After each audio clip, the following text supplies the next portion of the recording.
Albert Camus did not rise in a single sunrise of fame, but grew into a silhouette that still unsettles readers and thinkers today. He was born in Mondovi, a small town in Algeria, in 1913, and he spent his childhood in the bustling, cramped spirit of Algiers. His father died in World War I, a loss that would leave a quiet but persistent ache in his early life. He grew up among crowded neighborhoods, the heat of the North African sun, the distant whine of metal presses in the factories of the colonial world, and the hum of conversations in a city that stitched together Arabic, French, Berber, and immigrant languages like a tapestry of competing voices. The boy who would become Camus learned early that life could be bright and brutal at the same moment, that a street scene could be both luminous and morally opaque. In the university days of Algiers, he moved toward literature and philosophy, yet his reach extended beyond fine distinctions to the stubborn, practical questions of how to live when meaning seems scarce or distant. From Algiers to Paris, Camus's life becomes a map of the 20th century in microcosm. He left Algeria for Paris in the 1930s, drawn by a shared fidelity to human beings under pressure and by the conviction that thinking should be useful to the living. Paris offered him a platform, the theaters, the journals, the literary circles, but also a heavy test, the moral stakes of a Europe sliding toward catastrophe. In the 1940s, with Europe occupied and French life under the strain of war, Camus's voice found a new resonance. He joined the French resistance, contributing to the underground press and most famously editing Combat, a newspaper that became a symbol of moral seriousness and refusal to surrender to despair. He wrote, reported, debated, and argued with one of history's most turbulent moments pulsing through the streets of Paris and the forests of memory. The years in which he wrote while under the pressure of occupation and risk forged a contrast between a man who refused to surrender to nihilism and a world that seemed to be dissolving into chaos. To set the stage historically, consider the interwar period's fragile optimism and lingering fear, the rapid expansion of totalitarian ideologies, the colonial dynamics that undergirded Camus's own Algeria, and the post-war reckoning that moved moral questions from the private corner of the attic to the public square of policy and responsibility. Camus's Algeria was not simply a backdrop. It was a lived reality of contested identities, of forced loyalties, of the violence of empire, and of the struggle to hold on to humanity amid political machines that sought to erase it. The occupier's shadow stretched across France, and the resistance to that shadow became, for Camus, a laboratory in which the questions of the absurd, the revolt, and the meaning of freedom could be tested against the heat of real life. The post-war era offered another kind of test. How should a civilization that has learned more about itself than ever before proceed? Camus did not offer a program for power or a blueprint for political success. He offered a disciplined moral inquiry about what it means to live with the awareness that the universe is indifferent and about what duties arise in that awareness. The core concepts that anchor Camus's philosophy start with the absurd. The absurd in Camus's language is not simply a mood or a sentiment. It is the result of the collision between human beings' endless longing for meaning and the silent, indifferent, apparently meaningless universe that offers no ultimate justification for our hopes, no cosmic guarantee that our lives will tally into a grand design. The famous line, "There is but one truly serious philosophical problem, and that is suicide," opens a path toward a claim that the question of meaning is not a private whim, but a radical confrontation with the structure of reality. The absurd arises at the juncture of our hunger for significance and the world's stubborn refusal to supply a verdict on that hunger. Camus's analysis is not merely epistemic, it is existential and practical. If the universe offers nothing to satisfy the hunger for meaning, what shall a human being do? The answer, for Camus, is not to retreat into resignation or to pretend that the silence speaks when it does not. Rather, one must acknowledge the absurd, confront it, and live with it in a way that refuses to surrender to despair. From the moment of recognizing the absurd, Camus opens the possibility of revolt. Revolt is not a dramatic explosion of action that claims universal sense. It is an ongoing ethical stance, a daily refusal to capitulate to the world's silence. Revolt is an attitude of fidelity to the human condition while resisting the temptation to escape into false consolations, whether those consolations are religious, metaphysical, or political, in a way that absolves responsibility. The rebel, then, is a person who faces injustice, absurdity, and suffering without granting the universe any final justification for those injustices that might otherwise be accepted as inevitable. In Camus's most lucid formulations, revolt is inseparable from a defense of human solidarity. One does not revolt in order to become an isolated hero, but to resist a cosmos that would reduce life to despair and to insist that life, in solidarity, remains a shared project of meaning-making. Freedom enters Camus's triad as essential, but not absolute. Freedom, for Camus, is the capacity to choose in the face of the absurd, to act with responsibility toward one another, and to uphold a sense of solidarity that binds the individual to the community. Freedom is not an unbounded license to do anything. It is a discipline of choice within a shared moral frame. The true measure of freedom, Camus suggests, is how one acts in the presence of others, the way a person or a society navigates the tension between personal autonomy and collective obligation. In this sense, freedom is bounded by solidarity. The freedom of one person does not flourish in isolation, but in a network of mutual obligations that keep society from collapsing into indifference. Camus's nuanced stance deliberately distances him from two philosophical trajectories that sometimes appear adjacent: existentialism and nihilism. His account of the absurd rejects the reduction of life to a mere leap of faith or to a purely subjective interior mood, which sometimes characterized existentialist thought, particularly in the work of Jean-Paul Sartre. Camus's Revolt does not sanctify self-affirmation as the ultimate achievement of existential freedom, nor does it surrender to nihilism by dissolving value into passive acceptance. The distinction from existentialism is not a rejection of human freedom, but a claim about the conditions under which freedom can be responsibly exercised. From Camus's vantage, existentialism converged toward an ontology of radical choice without a clear guidance on how to bear the weight of responsibility in the face of the absurd. By contrast, Camus insists that meaning must be forged through action within a world that cannot confirm it from the outside. In this sense, Camus often aligned with, yet also sharply diverged from, Sartrean existentialism, which emphasizes radical freedom and the creation of values through conscious, deliberate choice. Nihilism is, for Camus, the corroding result of the belief that life can be justified only by a higher, transcendent order or by some ultimate, universal meaning. The absurd undermines that faith without offering a guaranteed substitute. Hence the revolt and the insistence on living with the question rather than fleeing from it. Camus's stance against nihilism is a stance of fierce engagement with reality, of refusing to pretend that the void is a benevolent vacuum that will eventually fill itself with meaning, and of refusing to surrender to political or metaphysical consolations that claim to explain away human suffering. In short, Camus's philosophy asks a practical, ethical question: how do we live well in the face of meaninglessness without lying to ourselves or one another? To situate Camus in a broader philosophical conversation, we can cross-reference Kierkegaard's distinction between faith and the leap of faith. Camus rejects the leap as a capitulation to certainty, preferring a continual, piercing engagement with the world that refuses to pretend the absurd vanish. Nietzsche's confrontation with nihilism supplies a shared vocabulary of despair, but Camus departs from Nietzsche's will to power by insisting that the path forward is not a mastery of the world, but a responsible, compassionate response to it. Pascal's wager turning life's risk into a decision also surfaces in Camus, but Camus refuses any wager that forbids the ethical regard for others.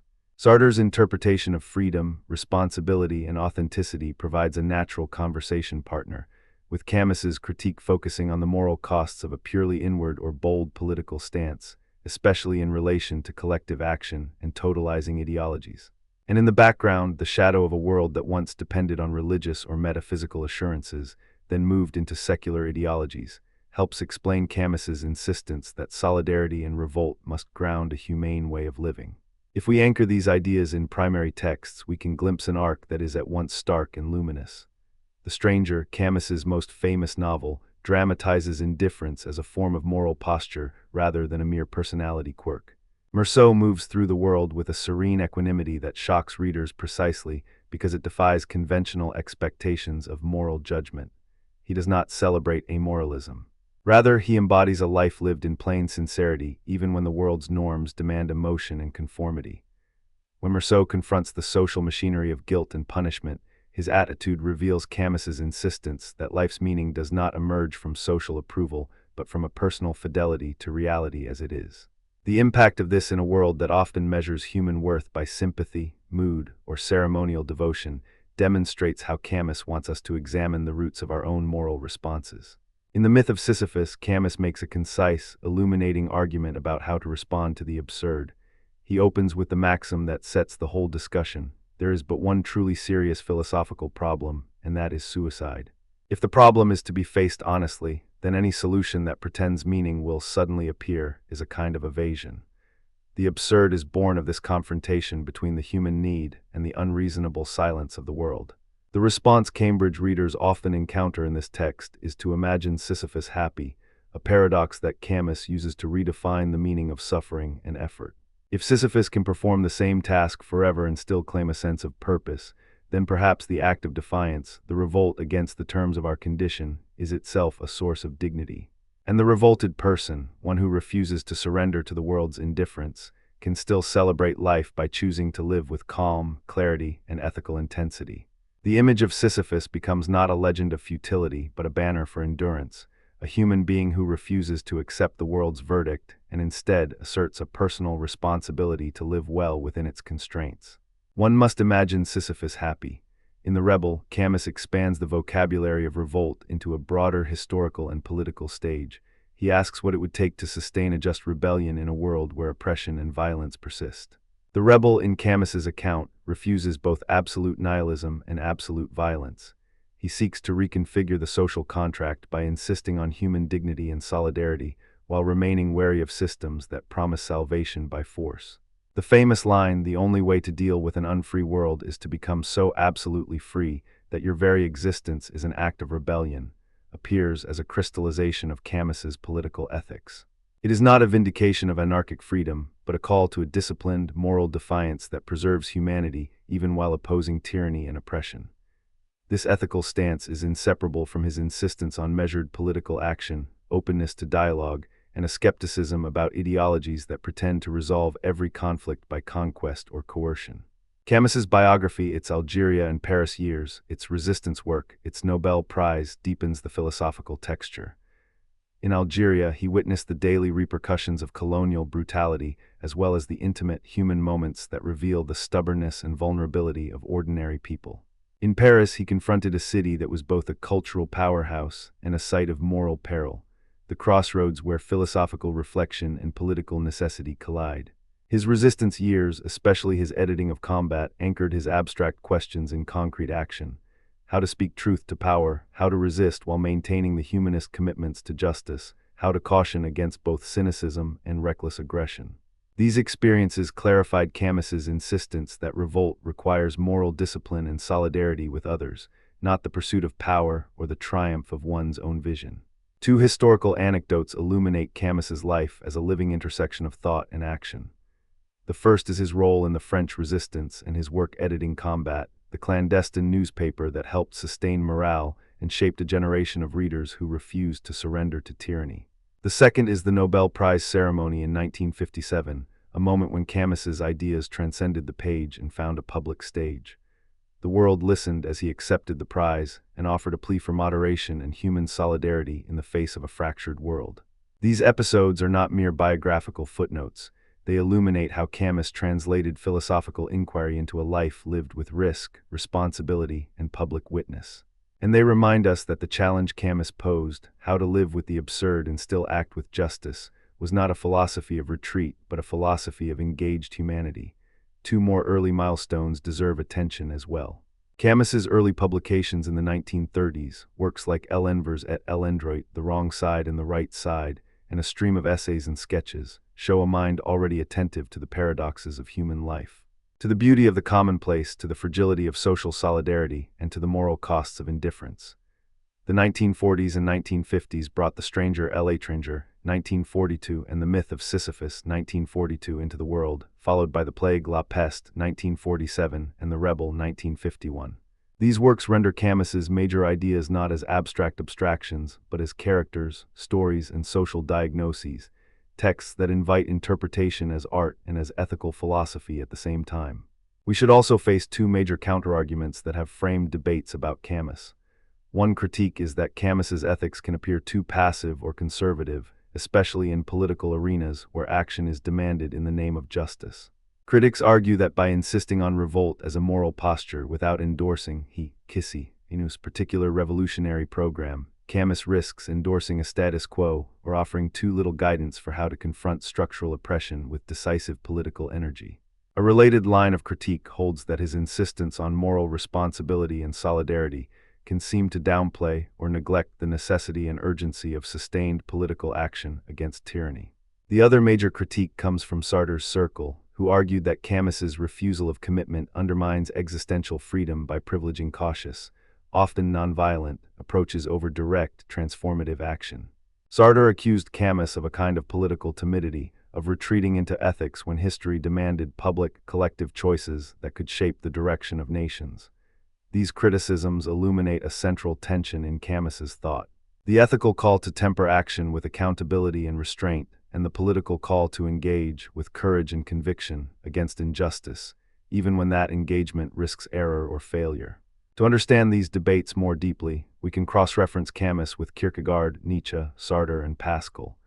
Kierkegaard's leap of faith sits uneasily with Camus's insistence that the absurd cannot be resolved by belief in a transcendent guarantee. Camus's stance challenges the comfort of certainty, yet it preserves a form of commitment to living with integrity in a universe that does not offer a guaranteed meaning. Nietzsche's confrontation with nihilism and his warning against easy consolations offer a kind of philosophical kinship. Both are unafraid to stare into the void, but Camus refuses Nietzsche's resolution by power. He wants a human solidarity to replace the old metaphysical scaffolds that used to hold meaning together. Pascal's wager, a move to live life as a calculated risk for meaning, shows Camus a different grandfather paradox. Camus refuses to make a faith-based wager that would demand surrender, and instead insists that meaning must be constructed through human solidarity, moral responsibility, and a bold refusal of despair. Sartre's existentialism champions freedom and authenticity, but Camus's critique of existentialist heroism and his insistence on moral limits and social responsibility complicate the Sartrean portrait of freedom. The dialogue among these thinkers helps illuminate where Camus sits in the history of ideas. If you want a practical map for teaching or presenting Camus, you can structure the material into a set of microlectures, each carefully designed to build toward an integrated understanding of the core concepts.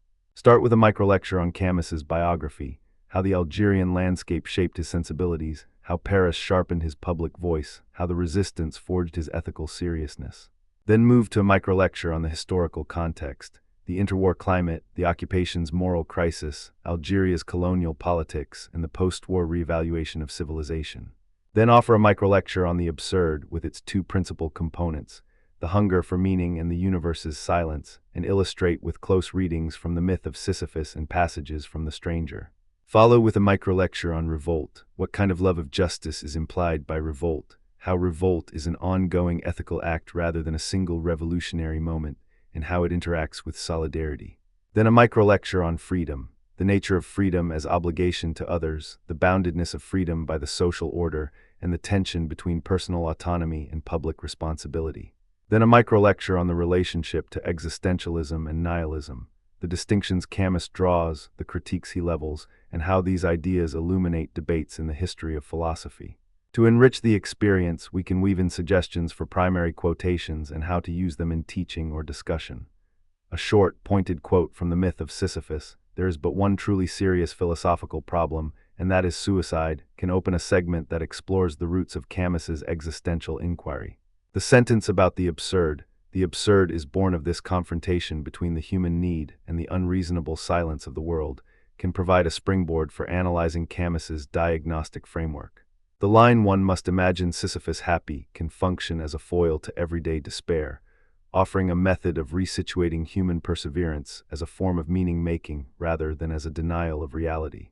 The rebels claim that the only way to deal with an unfree world is to become so absolutely free that your very existence is an act of rebellion, can ground a conversation about political ethics, nonviolence, and the ethical boundaries of collective action.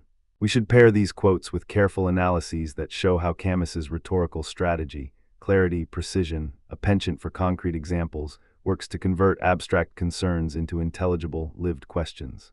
In terms of essential works to read, the core corpus includes The Stranger, The Myth of Sisyphus, The Plague, The Rebel, and Caligula. The Stranger is a novel that embodies the problem of meaning through the figure of Meursault and his indifferent stance towards social expectation. The Myth of Sisyphus is Camus's philosophical meditation on how to live with the absurd without falling into resignation. The Plague dramatizes a community's moral testing during a plague, probing questions of solidarity and human solidarity in the face of collective suffering. The Rebel broadens Camus's moral imagination to show how revolts against tyranny can become morally compromised, and less anchored in a commitment to justice and the value of human dignity. Caligula is Camus's stage drama, a political psychological meditation on power, tyranny, and the moral costs of leadership. For readers seeking to encounter Camus's ideas in depth, these texts provide a pathway into both the intellectual architecture of Camus's philosophy and the moral questions that arise in actual historical moments.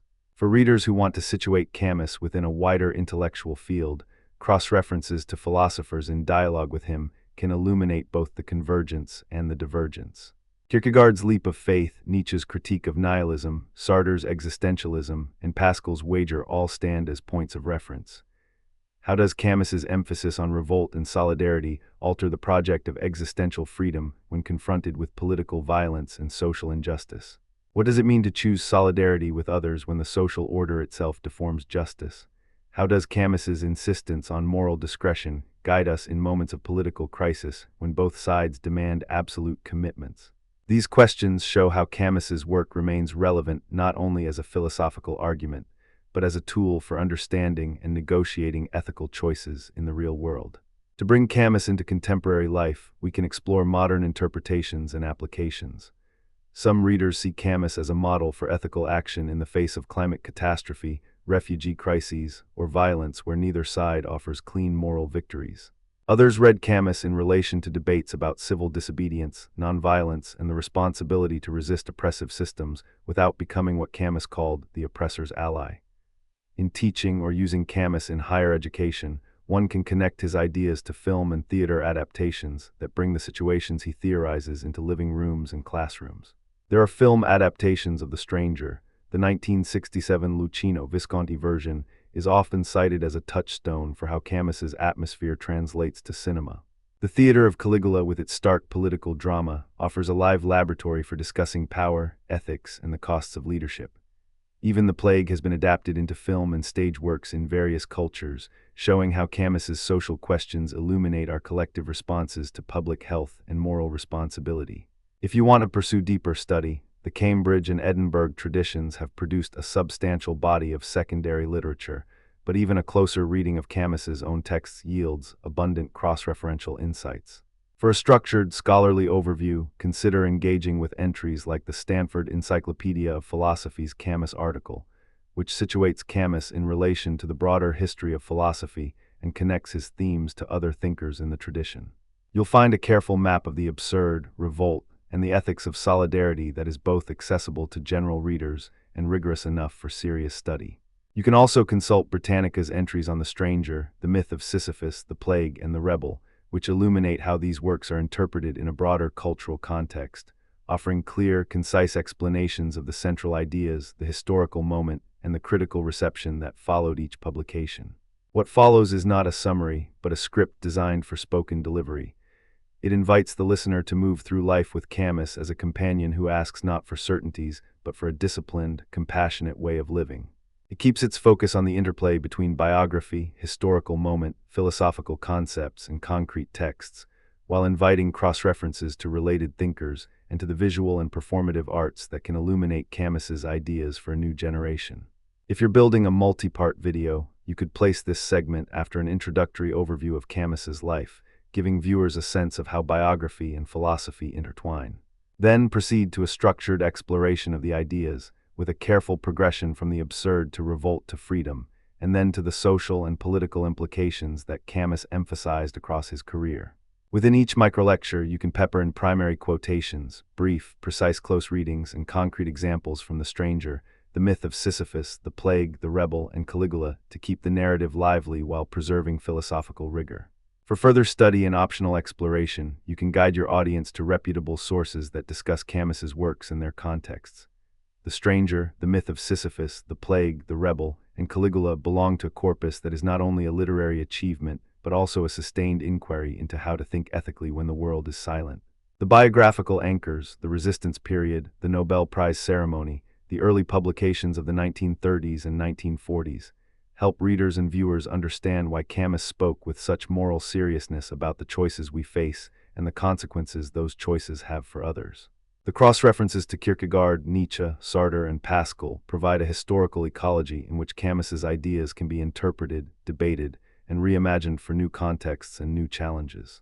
If we end with a simple, human appeal, Camus's philosophy asks us to look closely at the moment we find ourselves in and to refuse the easy resolutions that pretend to solve the problem of meaning. It invites us to stand with others in the fight against indifference, to test our own moral limits, and to cultivate a form of freedom that is inseparable from responsibility and solidarity. It invites us to listen for the voice in the silence that asks not for pieties but for integrity, a voice that refuses to pretend that the world's silence is a sign that all is well, while also refusing to surrender to despair. It invites us to imagine Sisyphus happy, not because hardship vanishes, but because the act of pushing the rock becomes a constant reaffirmation of life, a continuous revolt against meaninglessness, and a commitment to the shared life of moral beings. In Camus's hands, philosophy becomes a practice of living, a daily art of bearing the absurd with courage and tenderness, a discipline of solidarity in which freedom is the gift we pledge to one another in the face of a universe that remains silent. We might end with a reminder that the dialogue with Camus is not a finished argument, but an ongoing conversation in which the questions keep returning as we confront new worlds of meaninglessness and new forms of solidarity. The questions he asks: what is the meaning of life when the world does not provide it? How should we act when we know we cannot guarantee a perfect order? What duties arise in a shared fate are as relevant now as they were in his moment. He asks us to consider whether we can live well without the comforting promises of metaphysical certainty, whether we can resist both passivity and violence, and whether we can preserve a humane stance in the face of suffering and injustice.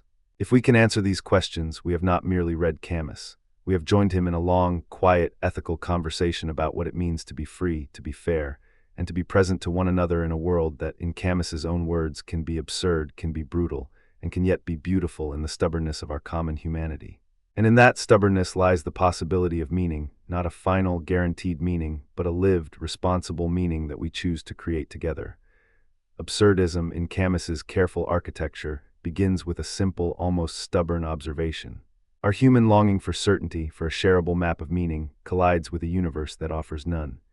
Not merely that life feels meaningless, but that the structure of the cosmos itself withholds the assurances we lean on: truth, purpose, final answers, a teleology that absolves us of the burden of constant choosing. Camus delivers this diagnosis with the quiet insistence of a journalist who has watched people suffer and still refuses to baptize suffering as virtue or meaning in disguise. The collision produces what he calls the absurd. A condition, not a verdict, a state of exposure to wonder and terror alike, insisting that we confront what there is without flattering it or fleeing from it. The absurd, in his vocabulary, is born of the collision between the human need for certainty and the unreasonable silence of the world. It is not a metaphysical thesis alone, but a lived problem, a disturbance in the ordinary sense that there should be a tidy, coherent explanation for everything. From this starting point, Camus moves with a disciplined clarity into a program of living that refuses both nihilistic despair and false consolation. The Myth of Sisyphus, his meditative manifesto on the absurd, introduces two crucial gestures. First, the unflinching acceptance of the absurd. There is no transcendent justification sneaking in from above to vindicate human life.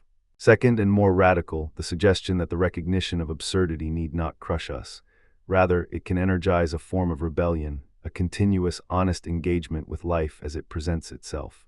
The famous opening gambit, "There is but one truly serious philosophical problem, and that is suicide," identifies the existential question not as whether life has a preordained meaning, but whether we can endure the ambiguity of meaninglessness with integrity. The absurd, Camus argues, does not demand passive resignation but a dynamic response, revolt. The struggle itself toward the heights is enough to fill a man's heart. One must imagine Sisyphus happy. To be clear, Camus does not celebrate oblivious acceptance of absurdity as contentment. Instead, he prescribes a stance that recognizes the absurd and chooses to live within it without surrendering to despair. This stance, this insistence on revolt as a habit of living, ripples through Camus's fiction as well as his philosophy. In The Stranger, the collision of Meursault's sensory, present-tense world with the social order around him makes visible what Camus calls the absurd condition in action. Meursault moves through the world with a sensorial exactitude: heat, light, the feel of the sun on his skin, the small details of a day's surface events, and with a kind of social detachment that disorients those who read him as merely indifferent or apathetic. The opening lines set the stage for an existence that does not pretend to comfort others or itself with a grand justification: "Mother died today," or perhaps "yesterday, I don't know." He attends the funeral, notices physical sensations, and returns to life as if the world's significance were optional or perhaps irrelevant to his immediate experience. The narrative then pushes us to see how the social demand for meaning, religious, moral, conventional, presses on a life that refuses to supply that meaning from within. Meursault's social detachment is not just a personality quirk. It is a concrete enactment of the absurd condition in which a person cannot find a secure grip on the meanings that others assume are obvious. He does not construct a meta-narrative to justify his choices. Rather, he lives with the consequences of a perception that refuses to pretend the universe owes us a justification for our feelings, our plans, or our grief.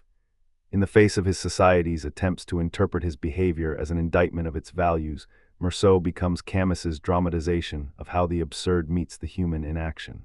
The courtroom scenes reveal that the world demands an explanation of motive, intention, and moral universe, but the world cannot supply a universal justification for any act that might be deemed meaningful. The sun at the crime scene, the heat pressing in, the physical sensations that sear into memory, these become more real than any transcendent justification of the act that society wants to evaluate. The effect for Camus is to show how meaning is not something granted from above, but something the individual must negotiate in the face of an indifferent cosmos. And yet there is a paradox here. The absence of a guaranteed meaning does not yield moral paralysis. Instead, the absurd compels a more honest, less hypocritical engagement with life. Meursault's refusal to tailor his inner state to others' expectations demonstrates a fidelity to reality as it is, not as we wish it to be. The moral field therefore shifts. It is no longer a question of discovering a hidden purpose for every event, but of living with lucidity, courage, and human solidarity in the face of contingency. The plague broadens the frame from the intimate crisis of a solitary individual to the communal response to collective suffering. Iran's plague is not a moral allegory about sin or redemption so much as Camus's method for thinking about ethical obligation when meaning appears scarce. The plague is a natural disaster, but Camus uses it as a laboratory to examine how human beings respond when confronted with a crisis that seems to strip away the illusion of personal significance. The allegory suggests that meaning arises not from a cosmic teleology, but from the acts of solidarity, courage, and shared responsibility that people cultivate when confronted with an equal threat. The physician, Dr. Ria, embodies a quiet, stubborn commitment to action that is not reducible to religious faith, scientific certainty, or patriotic slogans. He fights the plague not because he has found a metaphysical justification for suffering, but because he has learned, in Camus's terms, to face the world with a practical sense of duty to others. The plague, then, is not merely a disease to be cured. It is a test of social ethics, a way of showing how communities can construct meaning in the absence of a guaranteed plan of salvation. Camus's broader project considers the spectrum of absurdist ethics in light of these two anchors. Two additional examples from his oeuvre illuminate the range of responses to the absurd: Caligula and the Fall. Caligula stages a ruler who embodies the extremes of power, who ironically recognizes the futility of conquest and the fragility of human meaning, and who pushes his regime to the brink of catastrophe as a kind of theatrical experiment in the ethics of revolt. Caligula's tyranny is both an existential crisis and a political caution. He shows what happens when the desire to impose meaning through force becomes the ultimate test of the human will in a universe that refuses to supply a preordained rationale for power, cruelty, or justice. Camus's portrayal invites us to ask whether revolt against the absurd can or should take political form, and if so, what limits it must respect in the face of human vulnerability. The Fall, meanwhile, steps into the interior space Camus often reserved for the moral psychology of the individual. In this novel, the narrator's voice, a self-proclaimed judge penitent, presents a portrait of self-deception, hypocrisy, and a life lived in the shadow of an ever-shifting self-justification. The absurd here is not only about the cosmos or fate, but about how a person fabricates meaning through rationalizations that protect the fragile ego from the discomfort of truth. The fall into self-examination becomes a meditation on responsibility, guilt, and the realization that every moral stance is entangled with the limits of human freedom. Taken together with Caligula, these works sketch a spectrum. From the public political implications of revolt in the face of collective absurdity to intimate, psychological confrontations with complicity and self-deception. Camus is not offering a single moral program, but a complex, disciplined inquiry into how one can remain human when the world refuses to supply a ready-made order. Within this architecture, several central arguments emerge, each sharpened by close readings of Camus's texts and tempered by his critical engagements with other thinkers. First, the insistence that the absurd does not authorize surrender to despair, but rather invites a particular form of moral courage. If there is no ultimate justification for our lives, we are called to create meanings in the moment through acts of fidelity to others, through honest engagement with our projects, through a refusal to indulge in self-deception or to surrender to easy pieties. The revolt Camus defends is not a political program in a simple sense but a continuous posture, a refusal to submit to the consolations of illusion, a willingness to face the consequences of freedom, and a commitment to open-ended responsibility. In this sense, Camus treats despair not as the terminus of a philosophy, but as a challenge to fashion a life where solidarity, justice, and beauty can be pursued even without the promise of final meaning. Second, Camus's ethics emerge from a nuanced understanding of action under pressure.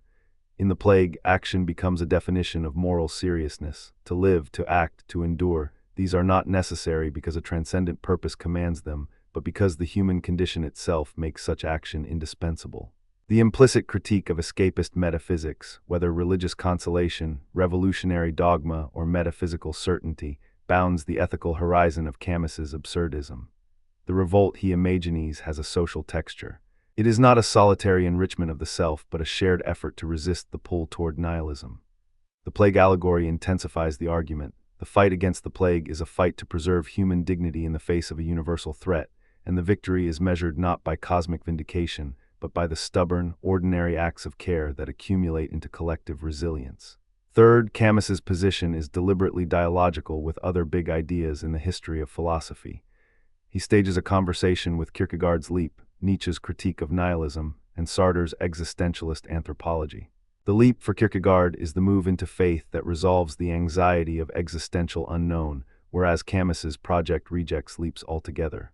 The leap for Kierkegaard is a solution that transcends contradiction. Camus wants to stay within the contradiction and still act with integrity. Nietzsche's critique of nihilism looms as a historical backdrop, the sense that the old system of values has collapsed and that the world now demands new meanings. Camus agrees with the necessity of reevaluating values, but he refuses to replace them with revolutionary dogmas. In Sartre, Camus finds both kin and friction. They share a conviction that existence precedes essence and that freedom is fundamental, yet Camus resists Sartre's more expansive commitment to political engagement as a sovereign path to meaning. The debates they had, public, provocative, sometimes heated, reveal the ethical terrain that Camus navigates, a refusal to equate political violence or totalizing ideology with the moral vitality that true revolt requires. Because Camus's work crosses genres and forms, the arguments arrive not only as abstract debates but as concrete, teachable positions for readers, writers, filmmakers, and students of literature. The moral psychology becomes readable through Meursault's interior voice, the collective ethics through Ria's stubborn clinical humanity, and the political implications through Caligula's grotesque logic and the Fall's introspective exposure. The how of Camus's absurdism, how to apply it in analysis, in daily life, in public policy, depends on close readings, on film adaptations that bring the text to life, and on cross-disciplinary conversations with psychology, sociology, anthropology, political theory, and the arts. The Stranger, The Plague, Caligula, and The Fall are not just novels or plays. They are experiments in thinking about how to inhabit a world that refuses to supply a singular, final justification for human striving. The reader is invited to practice a form of intellectual honesty, to see the world as it is, to accept the burden of freedom, and to respond with courage, solidarity, and restraint rather than with illusion or compulsion. Let us turn to two clear lines of critique that have haunted Camus's theory from its earliest reception through the post-war years and beyond. The first is the accusation that Camus's absurdism risks moral quietism. If the core instruction is that the absurd invites revolt rather than resignation, then some readers have interpreted Camus as promoting a stoic, individualistic ethics that can become morally evasive in the face of structural injustice. After all, revolt that never translates into concrete political action is a form of quietism in disguise, or at least a risk of becoming complicit with conditions one would wish to change. Camus, while insisting on personal integrity and fidelity to the world as it presents itself, nonetheless offered a politics of engagement that was, at times, ambiguous and contested. Critics have pointed to moments in which Camus seemed to prioritize the moral stamina of the individual over a clear program for social transformation, which could render his version of revolt aesthetically admirable, but ethically thin when confronted with gross inequalities, mass violence, or legitimate revolutionary demands. The counterargument here is not to deny the importance of personal ethical formation, but to insist that the absurdist revolt must have ethical and political teeth. The solidarity of communal life, the defense of human dignity, and a warning against the easy complicity of cynicism in the face of oppression. Camus's own public actions, support for the Free French during the war, a principled but careful stance on decolonization and violence, show that he was not indifferent to political consequences. But his critics rightly remind us that a theory of revolt must be sensitive to the political terrain, to regimes that demand collective action, and to the moral costs of resisting oppression through means that might be dangerous or destabilizing. The second major set of critiques targets Camus's stance against suicide as insufficient for all existential crises. If the claim that the absurd does not entail meaninglessness but demands a revolt to live with meaning is provocative, it may seem, at least on the surface, to minimize the gravity of certain mental illnesses, existential crises, or situations in which rebellion itself appears intractable. Suicide, in Camus's formulation, is the ultimate surrender to the absurd, a refusal to live with the confrontation between longing for certainty and universe's silence. Yet in some existential contexts, the argument can feel hollow or even dangerous to those who experience depression, despair, or social conditions that severely limit the possibilities for genuine revolt. The critique here is not that Camus is wrong about the theoretical shape of the problem, but that his solution, revolt, fidelity to the present, and a stubborn solidarity, needs to be attentive to human vulnerabilities, to structural oppression, and to the fact that some crises demand more than philosophical resolve. The challenge for Camus's framework is to articulate a practice of revolt that remains compassionate toward those who struggle to find footholds in the face of overwhelming circumstance, and to recognize that political, psychological, and social supports may be essential components of any meaningful response to suffering. A third critique concerns the danger of misreading the absurd as anti-political. If the absurd is the cleavage between our need for meaning and an indifferent cosmos, one might be tempted to treat revolt as purely an interior ethic, independent of political action. Camus's own life and writings show, again, that he did not intend revolt to be apolitical. He saw political dimensions in the fight against oppression and in the ethics of solidarity that the plague allegory invites. Yet the risk remains that readers may flatten Camus's insistence on personal integrity into a general anti-politics stance, thereby masking the political judgments and commitments he did actually make. The plague itself is a political canvas. It asks how towns, institutions, and citizens respond to a crisis that reveals underlying social conditions. The quasi-civic call is implicit in Camus's text.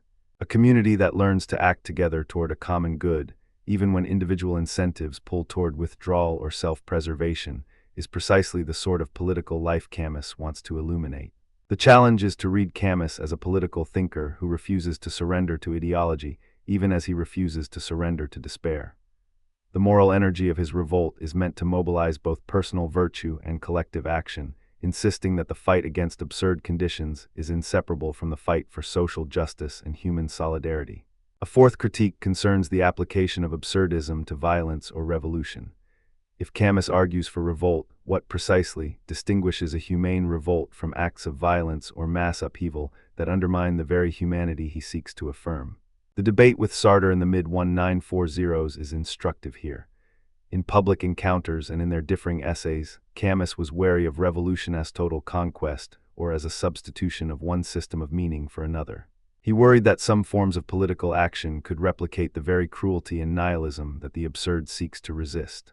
Sartre, in his own way, insisted that political engagement is a moral imperative that cannot be postponed in the face of oppression. The quarrel was not merely tactical but philosophical. Can a philosophy of revolt remain faithful to the value of human dignity if it endorses methods that jeopardize that dignity? Camus's responses emphasize a commitment to a humanist ethics that refuses to trivialize violence or to pretend that a political program can end the mystery of existence. He does not endorse quietism, but he does insist on the moral boundaries of action, the duty to protect life wherever it is endangered, and the insistence that justice require forms of political struggle that preserve humanity rather than erase it. To understand the stakes of these debates, we should ground them in history. Camus's life and work were not abstract contemplations. They unfolded in a world convulsed by war, occupation, resistance, and the Cold Wars that followed. His wartime journalism in combat, for instance, is a crucial historical anecdote that sheds light on how Camus thought about the absurd in the crucible of real-world events. Writing for the resistance press during the occupation of France, Camus's dispatches and essays contest the easy consolations of retreat or cynicism. He frames journalism as a form of moral intervention, to bear witness to acts of courage, to expose moral failure, and to remind citizens of their obligations to one another in the midst of danger. Combat is not a theater for abstract theory, but a practice of living with seriousness in a time when the stakes of human life were laid bare. The form of his reporting, measured, precise, and opposed to sensationalism, embodies a Camusian ethics, to look directly at suffering, to resist simplifications, and to insist that public life requires both lucidity and solidarity. Another telling historical thread is Camus's public debates with Sartre. Their exchanges during the late 1940s and early 1950s, via letters, essays, and public speeches, created a public drama about the meaning of freedom, responsibility, and political action. These debates reveal Camus's insistence that there is a proper measure in political engagement. One must resist totalizing ideologies that promise certainty and yet undermine human dignity. Sartre's call for a more expansive, militant engagement sometimes clashed with Camus's caution about violence and his insistence that revolt must be wedded to a humane ethics. The public discourse that surrounded the Myth of Sisyphus, first published in 1942, and its reception through the 1950s, further demonstrates how Camus's ideas traveled from philosophical treatise to a cultural conversation about the meaning of life in the modern world. Reviews, essays, and debates of that era show a public hungry for an ethical compass in the wake of catastrophe, as well as a wary skepticism about any philosophy that seemed to justify despair or political passivity. Camus's voice offered a middle path, one that called for stubborn courage, a lucid sense of reality, and a commitment to justice without surrendering to the simplifications of dogma. The cross-references that illuminate Camus's thought are many. Kierkegaard's leap, for instance, is a useful foil to Camus's stance. Kierkegaard's leap imagines a passage beyond rational scrutiny into faith, a kind of existential rescue that Camus cannot accept. Camus's response is to insist that one can face the absurd without seeking a transcendental justification that religion might supply. The critique of Nietzsche, whether one reads him as a champion of life-affirming revolt or as the philosopher who declared the death of God, provides another comparative frame. Camus aligns with Nietzsche's suspicion of comforting metaphysical systems, yet he refuses to replace them with a new system of social control or ideology. Sartre's existentialism, with its emphasis on freedom, responsibility, and the primacy of choice, provides the most direct intellectual conversation for Camus. The two share a commitment to human freedom and the ethical weight of responsibility, but Camus resists Sartre's more expansive political program when it risks slipping back into teleology or totalization. Close readings of the texts reveal this nuanced divergence. Camus's revolt is anti-totalitarian, anti-dogmatic, and relentlessly particular about the human consequences of collective action. For those who want to expand this segment into teaching or a longer cross-disciplinary exploration, there are several productive paths. Close readings of The Stranger and the Plague can be paired with scenes from Caligula and The Fall to trace the morphological development of Camus's ethics from the intimate to the public. Film adaptations of Camus's works, where available, or stage adaptations can render the experience of the absurd in visual and acoustic terms. How lighting, setting, pacing, and sound can convey the friction between longing for meaning and the world's silence. Cross-disciplinary connections invite philosophy into psychology through discussions of meaning, motivation, and resilience, into sociology via analyses of solidarity, collective action, and the social construction of collective meaning, into political theory by examining the ethics of revolt, civil courage, and the limits of political violence. And because Camus was a writer, a journalist, and a public intellectual, the historical context, World War II, post-war reconstruction, the debates about decolonization and the ethics of intervention, offers a living case study for how a philosophy of the absurd translates into real-world judgment. If we press further into the text, we can see how Camus's own life experiences illuminate his theory. The wartime journalism in combat was not a casual exercise in reporting the news. It was a form of ethical practice aimed at resisting the moral collapse that war breeds. He understood the risk of cynicism and the lure of easy answers, and he chose instead to articulate a disciplined, compassionate engagement with others. The public debates with Sartre reveal that Camus was not a cynic about political possibility. He simply refused to reduce political life to a single, all-encompassing doctrine. He believed in the necessity of courage, in the seriousness of public life, and in the obligation to protect human dignity even when such protection required difficult or uncomfortable choices.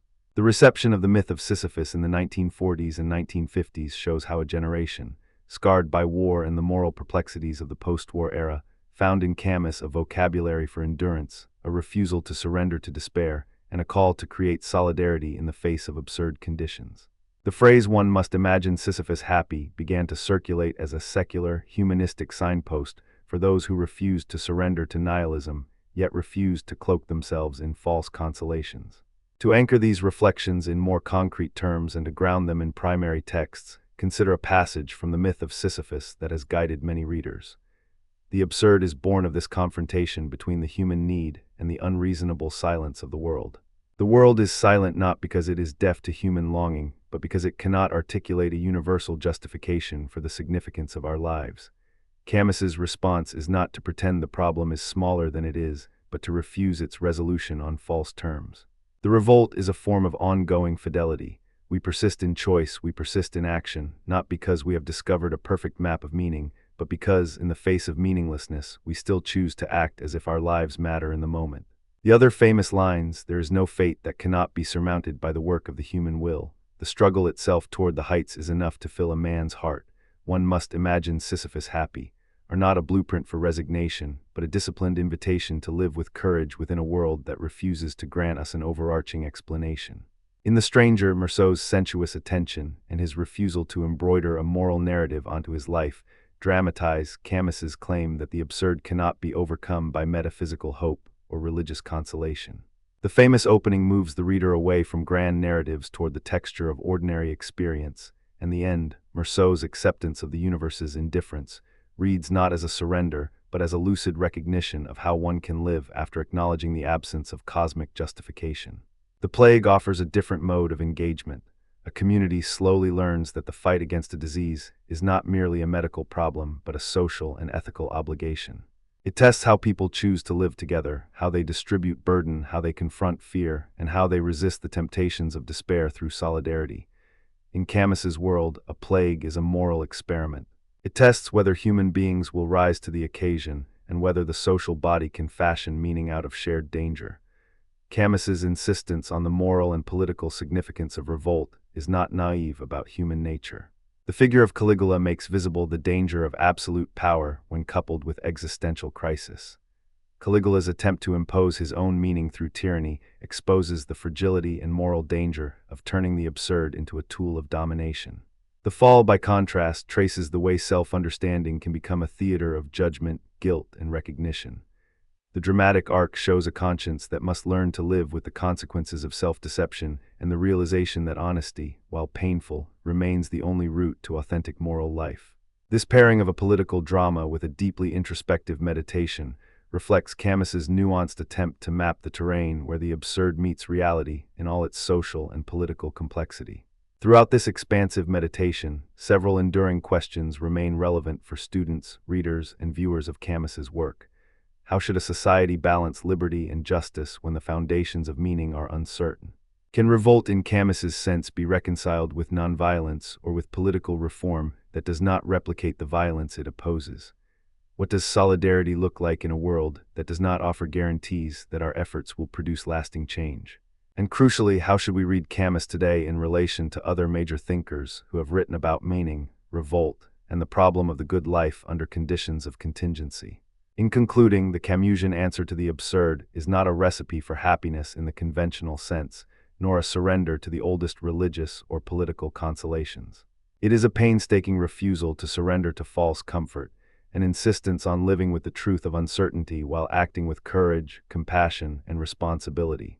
The cross-textual arc from the Myth of Sisyphus to The Stranger to the Plague, and then to Caligula and the Fall, forms a mosaic of an ethical life under the sign of the absurd. It is a testimony to the possibility of human dignity even when meaning is not guaranteed, a call to political humanity that is not reducible to ideology, and an invitation to cultivate a form of revolt that respects the lives of others even as it resists easy certainties and facile moral formulas. If you want to expand this into further sections or lectures, you could pursue several directions. A close reading seminar could map specific passages for the way Camus builds his concept of the absurd through imagery, diction, and narrative tempo, paying particular attention to how sensory detail in the stranger anchors existential questions in the body. A comparative module could pair Camus with Kierkegaard and Nietzsche to illuminate how different philosophies treat the problem of meaning, faith, and the will to power under the stress of the modern age. A historical section might examine Camus's wartime journalism and the debates with Sartre in detail, tracing how public intellectuals negotiate their philosophical commitments in the crucible of public life. A media literacy angle could explore film adaptations, stage productions, and multimedia analyses to study how the absurd is rendered visually or sonically, and how those representations influence our understanding of moral responsibility and political action. Finally, a cross-disciplinary thread could involve psychology and sociology, investigating how Camus's notions of revolt, solidarity, and ethical obligation map onto theories of resilience, collective behavior, and social ethics in times of crisis. And as always with Camus, the invitation is not merely to think about the absurd but to live with it, to practice a form of courage that refuses to exit from the world's indifference through false consolation or oppressive certainty, to sustain a life that, even when it cannot promise a final meaning, remains committed to the dignity of others and the possibility of honest, fearless action in the face of the unknown. The absurd is not a reason to withdraw from life. It is a reason to engage more fully, with humility, with responsibility, and with the stubborn hope that human beings together can inhabit a world that resists every attempt to crown meaning with final authority. In Camus, revolt is not a refusal to exist. It is a way of choosing existence more honestly, more bravely, and more compassionately, day by day. Tonight, we turn to a question that sits at the heart of Camus's ethical project. What does it mean to revolt against injustice without surrendering to tyranny, and how do individuals hold fast to their own conscience while participating, however reluctantly, in collective political life? The Rebel, Camus's long meditation on revolt, violence, and moral compromise, asks us to imagine a form of ethical resistance that refuses both servile obedience to power and the indiscriminate ascent of power itself through force. It's not a simple manual for political action. It's a meditation on the moral psychology of rebellion, the structure of power, and the limits that must be placed on action if the dignity of human life is not to be hollowed out in the name of justice. And it requires us to look at the thin line that separates a noble protest from the kind of absolutism that Camus warns us about, the line where the rebellion becomes its own justification, where the rebel's cause begins to resemble the tyranny it seeks to oppose. To begin, let's set the stage by recalling Camus's key motive. He isn't praising revolt for its own sake. He's asking, when faced with oppression, what kind of revolt can preserve the humanity of both the oppressed and the oppressor, and what kind of revolt inevitably warps into something that denies humanity. The Rebel is built on a paradox Camus keeps returning to, the moral energy that fuels revolt, the demand for justice, dignity, and a common good, must be disciplined by a regard for human life that persists even under pressure. The revolt, in his account, is not an absolute alternative to all forms of order. Rather, it is a temporary suspension of certain arrangements in order to recover a higher sense of justice. But that suspension is perilous. The moment order itself becomes sacred, or the rebellion becomes a new idol, the revolt loses its ethical anchor and slides toward violence, tyranny, or nihilism. To understand the origin of this ethical stance, we should recall Camus's broader philosophical project, the absurd. The absurd, for Camus, emerges from the collision between human longing for meaning and a world that offers none. This is not a despairing position, it's a summons to clarity. If life's meaning is not handed to us, we must instantiate it through our choices, through the ways we decide to act when confronted with death, suffering, or the unyielding indifference of circumstance. The Rebel makes the move from personal confrontation with the absurd to a collective claim. If the world refuses to grant justice, we still owe one another a just response, a certain disciplined solidarity. The rebellion, in Camus's sense, is a response to a legitimate power, a response that refuses both passivity and the wholesale erasure of the other. In his own words, and I'll quote a widely cited line that has circulated as a kind of beacon for those who seek political action without surrender: "The only way to deal with an unfree world is to become so absolutely free that your very existence is an act of rebellion." It is a claim about moral autonomy and responsibility. Freedom here is not a license to crush others, but a steadfast refusal to become an instrument of oppression, even in the name of justice. If we pull back from that line into the more concrete parts of the rebel, we find Camus tracing how totalitarian ideologies, whether they present themselves as socialist, nationalist, or revolutionary universalism, produce a coercive logic that demands obedience to the party, the state, or the absolute idea. He writes against what he sees as the moral hazard of the absolute. The rebel, he argues, should resist not only external tyranny, but the inner logic that would turn justice into domination. The danger is not merely the violence that one might encounter from the outside, but the violence one legitimizes on the inside, the violence by which a political project purges doubt, purges ambiguity, and claims to know total truth. In this sense, Camus's critique of totalitarianism is not a simple political complaint. It's a metaphysical warning about what happens to the moral imagination when it surrenders to the certainty of power. In the realm of theory, Camus is often bracketed with existentialist and phenomenological concerns about the self, solidarity, and the limits of action. Yet his project diverges from the typical existential revolt in one crucial way.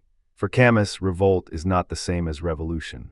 Revolt is a rejection of the illegitimate claim to absolute authority and a commitment to justice within the limits of human life. Revolution, particularly when it seeks to reconstruct society around a single theoretical principle, risks becoming a new form of tyranny, even when that tyranny is exercised in the name of liberation. The rebel's act is thus both ethical and political, a stance that must preserve the humanity of every person even as it challenges unjust structures. The moral logic, then, is one of constraint. The rebel must impose constraints on his own violence, on the state's violence, and on the violence embedded in political storytelling that claims to end oppression by any means necessary. The tension between the individual moral conscience and collective political projects is where Camus's ethical theory becomes alive for our own times. He does not advocate a private, purely contemplative ethics that withdraws from public life. On the contrary, he treats revolt as a public, collective enterprise, one that requires a shared sense of responsibility and a determination to avoid the corrosion of solidarity by hatred or fanaticism. Yet he insists that the conscience of the individual remains indispensable. The question he keeps returning to is not whether one should act, but how to act in a way that refuses to become what one fights against. If the group must bind itself together for a common cause, the individual must resist the allure of a rigid absolutism that reduces others to mere means or to mere enemies. The ethical core is the insistence on the dignity of every person's humanity, even when that person belongs to the opposing camp, or when that person is cast as the obstacle to political progress. As we think through this, several real-world analogies help to illuminate the stakes. First, revolts against oppression in history, whether peaceful in spirit or marked by violence in form, offer the most obvious parallels. Consider movements that begin in moral outrage, with a clear appeal to universal dignity and to the right of human beings to live freely and in safety. Camus would admire the impulse behind such movements, the insistence that oppression is not compatible with our humanity and that a moral community must resist erasure. Yet the test lies in what follows. Does the revolt become a path to justice that respects the equal value of all persons, or does it morph into a logic of retribution that reproduces the very violence it condemns? And here Camus's warning against absolute authority plays out in the real world. Once the state claims to be the sole arbiter of truth, it can justify any means, including torture, suppression of dissent, and the erasure of the other. Second, consider times of plague or catastrophe, the moments Camus himself wrote about in The Plague. In that narrative, we see ordinary people choosing: Dr. Ria, who fights the plague with practical compassion; Taru, who seeks a more comprehensive social solidarity; Grand, who embodies civic courage; and the priest, who embodies faith and its limits. Their actions are not grand revolutionary gestures. They are small, disciplined acts of responsibility toward others. The Plague offers a powerful analogy for Camus's ethics of revolt. In a crisis, the meaningful response is not a grand project to overthrow the state, but a collective commitment to care for one another, to resist despair, and to act with moral rigor even when victory is unclear. The novel's moral center is not a doctrine but a practice: solidarity in the face of absurdity, fidelity to others' needs, and a refusal to let fear or cynicism determine one's action. That is not a rejection of political life. It is an invitation to reframe political life as a set of responsible, observable acts that preserve human dignity and resist the erosion of meaning that catastrophe can precipitate. A third analog concerns the moral limits of protest. Camus's own cultural and historical moment, the shadows and aftershocks of colonialism, the rise of totalitarian ideologies, and the everyday violence of social injustice led him to argue that protest cannot justify itself by means that violate the basic value of human life. If a protest uses terror to deter terror, or if it legitimizes violence as a universal remedy, then it dissolves the very distinction between the oppressor and the oppressed. The question becomes, where do we draw the line? The answer is not an abstract rule, but a durable commitment to the condition that the human person remains the end of political action, never merely a means to a political end. The moral imagination must be capable of recognizing the humanity of the other even when the other is the enemy, and this recognition requires limits, restraint, and a suspicion of absolute solutions. To bring these reflections into sharper relief, consider two textual illustrations. The first comes from The Rebel, where Camus grapples with totalitarianism, violence, and moral compromise. He argues that any political movement that declares itself the only legitimate interpreter of justice risks becoming an instrument of oppression itself. The language he uses is precise and wary. The rebellion must reject the logic that violence, once justified, can be elevated into a principle that legitimizes further violence. In this sense, Camus is not a pacifist in the simplistic sense. He is a critic of the fetishization of violence as a revolutionary virtue. He cautions that when a political project seeks to abolish all limits, it inevitably abolishes humanity, too. The moral test, then, is whether the revolt respects the integrity of persons who may be on the other side of the conflict, and whether it preserves a sense of shared humanity that makes possible dialogue, negotiation, and a future in which different voices can coexist with dignity. The second textual illustration comes from The Plague, or The Stranger if you prefer, where Camus turns to the concrete choices of individuals in the face of the absurd. In The Plague, we watch ordinary characters confront a senseless catastrophe and decide, again and again, to act with responsibility toward others. They do not wait for a grand, world-shaking declaration. They take small, practical steps to alleviate suffering, to protect the vulnerable, and to resist despair. This is not a rejection of politics as such. It is a claim about the form politics should take when it is genuinely human. That is, when it is rooted in solidarity, humility, and a recognition that the meaning of life is not found in triumph over others, but in the stubborn, patient work of caring for one another day after day. If we want to locate a more general principle here, it's this. Political life must be organized in a way that allows genuine moral reflection, not just collective action aimed at power. The individual choice to act rightly in the face of absurdity is what sustains the possibility of a humane collective life. Now, let's allow the historical dimension to illuminate these ideas. The Algerian war context is inescapable when we talk about Camus's stance on rebellion, violence, and solidarity. Camus found himself caught between the moral urgency of decolonization and a French political order committed to a particular vision of empire. He opposed the indiscriminate brutality of colonial violence while also refusing to endorse the armed struggle of Algeria's insurgents when it meant terror and collective punishment. He stood for a kind of middle path, a call for civil liberties, humane treatment of detainees, and negotiations that would acknowledge the rights of Algerians without surrendering to the logic of annihilation. This stance provoked fierce critique from anti-colonial thinkers like Frantz Fanon, who argued that Camus's insistence on restraint and compromise kept him from addressing structural violence and the deeper injustices of colonial rule. The exchange between Camus and Fanon illustrates a crucial line in contemporary ethics: the tension between anti-totalitarianism and practical political advocacy. Camus's own correspondence with Sartre, another central figure in this debate about responsibility, freedom, and revolution, offers a window into the personal and philosophical disagreements that shaped these positions. Sartre's polemics during the 1950s, especially around the Algerian crisis, pushed Camus toward a more explicit defense of civil liberties, even as Sartre pressed for revolutionary solidarity with anti-colonial movements. Their correspondence reveals a nuanced, sometimes affectionate, often sharp dialogue about the moral responsibilities writers have in times of political crisis. In terms of public life, Camus's Nobel Prize acceptance speech, though often summarized rather than quoted in full, embodies this same insistence on human solidarity and moral responsibility. He did not embrace the language of victory or the triumph of any particular ideology.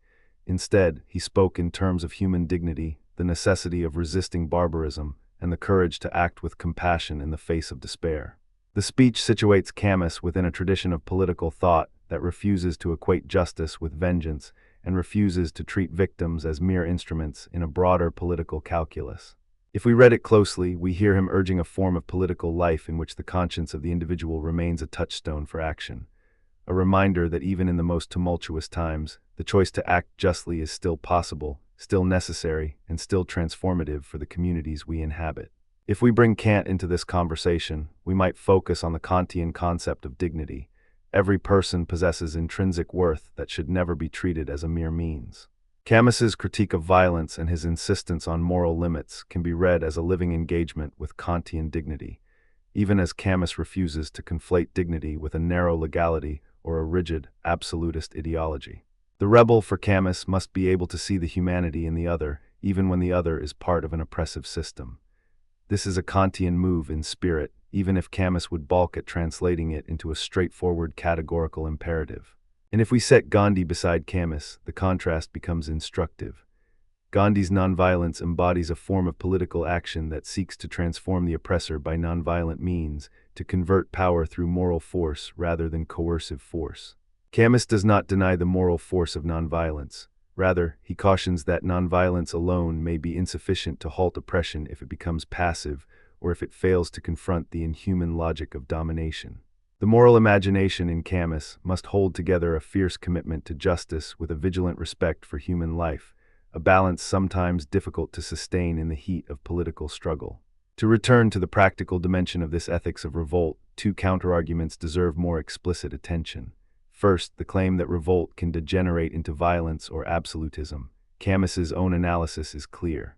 Once revolt embraces violence as its organizing principle, it ceases to be a defense of humanity and becomes a new form of tyranny, one that can just as readily erase the humanity of those who oppose it as a tyrant would. The danger is not that violence is never justified, but that violence, when generalized and sanctified, becomes a logic that ultimately consumes the very moral authority it claims to defend.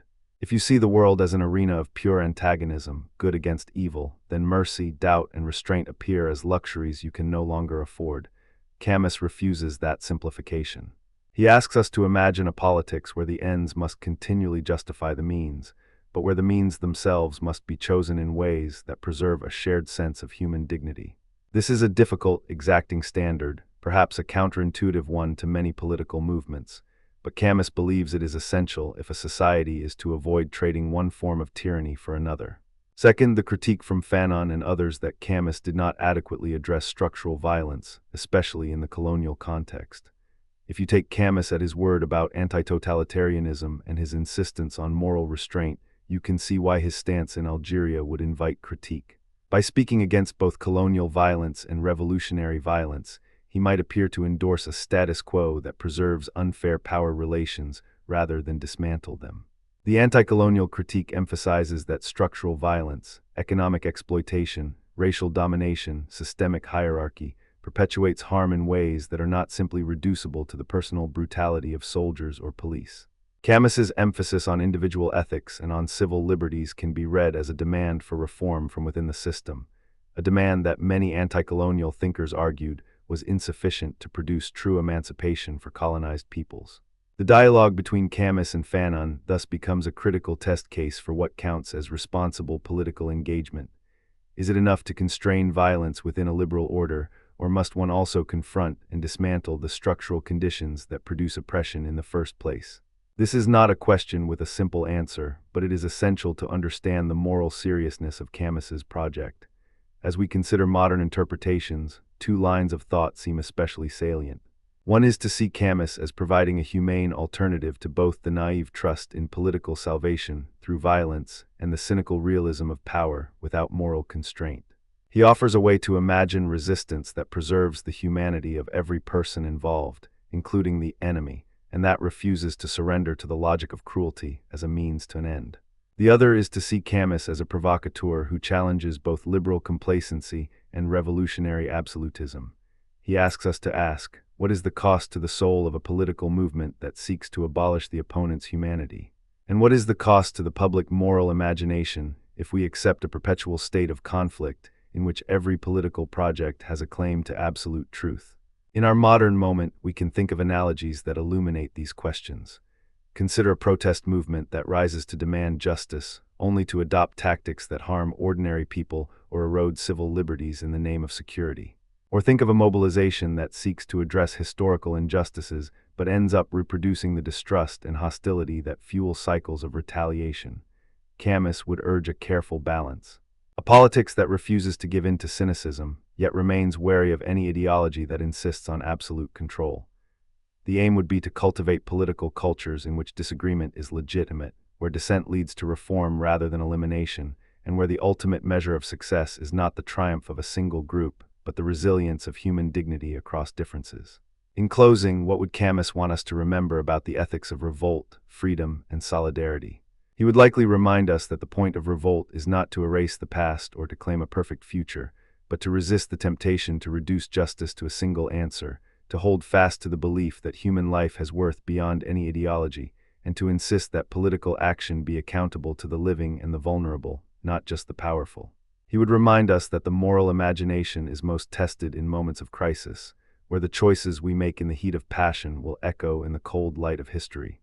The test is whether we can affirm the value of every person while standing up to wrongdoing, whether we can critique tyranny without becoming tyrants ourselves, and whether we can commit to solidarity with all who suffer, even when that means persuading, negotiating, or compromising rather than simply overpowering. There are moments in Camus's work where the call to solidarity feels almost intimate. A neighbor who shares bread during a plague, a town that resists the plague of fear by choosing to act for the common good, a citizen who refuses to surrender to despair because there is something in human life that deserves protection, even when it seems fragile. These moments are not abstractions, they are the daily acts of moral courage that Camus admires and asks us to imitate. And in our contemporary political debates, these acts of moral courage are perhaps more necessary than ever. We can draw on Kant's insistence that each person must be treated as an end in themselves, and we can also draw on Gandhi's nonviolence as a stark counterpoint to the seductions of violent revolution. Camus invites us to explore the space between these poles, a space where revolt against injustice is justified, where freedom remains fragile and contested, and where solidarity becomes a shared practice rather than a slogan. The conversation, in other words, continues. The rebel is not a conclusion but an invitation to think, to question, to act with humility, and to acknowledge that our moral life is a constant negotiation among conscience, community, and power. If we can stay with that tension, and if we can keep faith with the dignity of every human being, then perhaps Camus's ethics of revolt can still offer light in times when the world seems less just than it ought to be. Not a final blueprint, but a stubborn, humane horizon toward which we can walk together, one careful, courageous step at a time. Camus insists that philosophy does not live in abstract towers, but in the sentences we live inside every day. If you want to hear what Camus thinks, you don't simply read a treatise. You lean into the texture of his fiction, you listen to the cadence of his characters, you follow the way a sunlit courtyard or a crowded courtroom might become a loudspeaker for a moral argument. In this section, we treat Camus fiction as a primary channel for philosophy, not as a scattershot garnish on a system he kept hidden away in essays. We listen closely because, for Camus, meaning emerges in the lived decision, under pressure, in scenes that feel both intimate and public, personal and universal. The stranger, the plague, and the fall are not optional extra materials. They are the laboratory where Camus tests his ethics, where the questions about revolt, solidarity, responsibility, and judgment become concrete and portable to everyday life. Let us begin with The Stranger, a novel where the courtroom is less a site of law than a stage on which the absurd verdicts of life are performed, interpreted, and finally defended or condemned by the social imagination. In the famous opening line, we meet Meursault in a world that allows no official tribute to the dead and no predictable rhythm to the days that follow. The line, startling in its understatement, lands like a cold splash. Mother died today, or maybe yesterday, I can't be sure. The innocent plainness of that sentence makes the world tilt, not with drama, but with a pressure that will erode the thin crust of convention. The reader is pulled into a question that Camus will return to again and again. What is it to live in a world where events do not arrive with a moral signpost? What is required of us when the social script, funerals, grief, piety, legitimate emotion, appears to fail at capturing what a life feels like inside? The sun in The Stranger is more than weather. It is a sensory force that shapes perception and, in turn, conduct. Meursault's body reacts to heat the way a society reacts to a deviation from its norms. With a kind of pressure that makes action seem almost inevitable, the sun becomes a frame for the scene in which he shoots the Arab on the beach. It is not only a weapon but a witness, intensifying the sensation of blinding brightness that eclipses moral consideration. Camus is not teaching a theory of causation here so much as he is showing how a given sensory saturation can dislodge the internal checks that regulate judgment. The courtroom scene later crystallizes this dynamic. The prosecutor and the jury are not simply applying legal categories, they are applying a social calculus of conformity. Meursault's crime, as judged by them, is not murder per se but failure to perform the appropriate social emotions. The magistrate of opinion sees in him not a stranger to the law so much as a stranger to the social contract. The sunlit moment on the beach becomes a moral memory etched into the jurors' verdicts, a reminder that law book interpretations are always already tinted by habit, expectation, and communal taste. Camus invites attention here. Meursault's detachment may be argued as a radical honesty tempered by a refusal to lie to himself about his feelings, yet society reads it as an existential crime against solidarity. In the courtroom, Meursault is asked to offer confession, to show contrition, to perform the rituals that mark human sympathy. He cannot pretend to such sentiments because they do not arise within him in a way that satisfies the social script. And so the trial becomes an exploration of what counts as guilt, absolute guilt of a crime against life, or social guilt for violating the unwritten codes that bind us to one another. The legal verdict is less interesting for its particular rationalization than for what it reveals about the social economy of meaning. Meursault's fate exposes a central Camusian question. Is the absurd person, in some sense, a threat to the moral order because life's indifference undermines the pretenses by which communities justify themselves? Or does the absurd person reveal, by resisting false solemnities, a form of integrity the crowd cannot tolerate because it unsettles the foundations of their shared meaning? There is a recurring pattern in Camus, a sensory moment, then a social moment, then a philosophical moment. The sensory in The Stranger is the sun's heat and glare, the social moment is the courtroom's ritual. The philosophical moment is the recognition that meaning, if it exists, does not come pre-packaged with a code. Camus invites us to notice what social life requires from us: empathy, ritual, signification, even when those requirements clash with inner experience.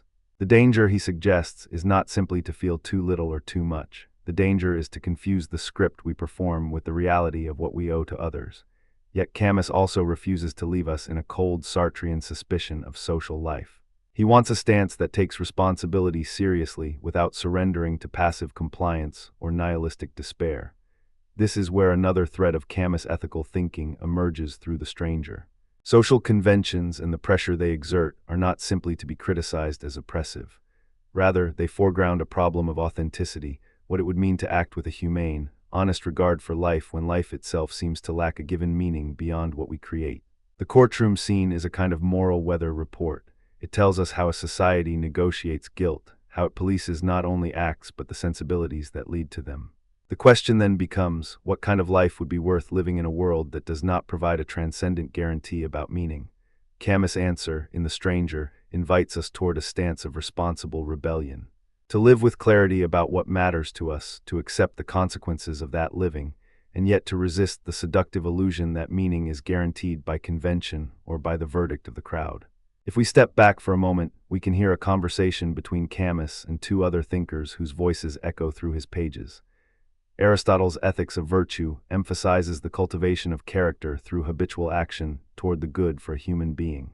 Camus agrees that character matters, but he complicates virtue by insisting that the good is not a fixed recipe provided by a rational system.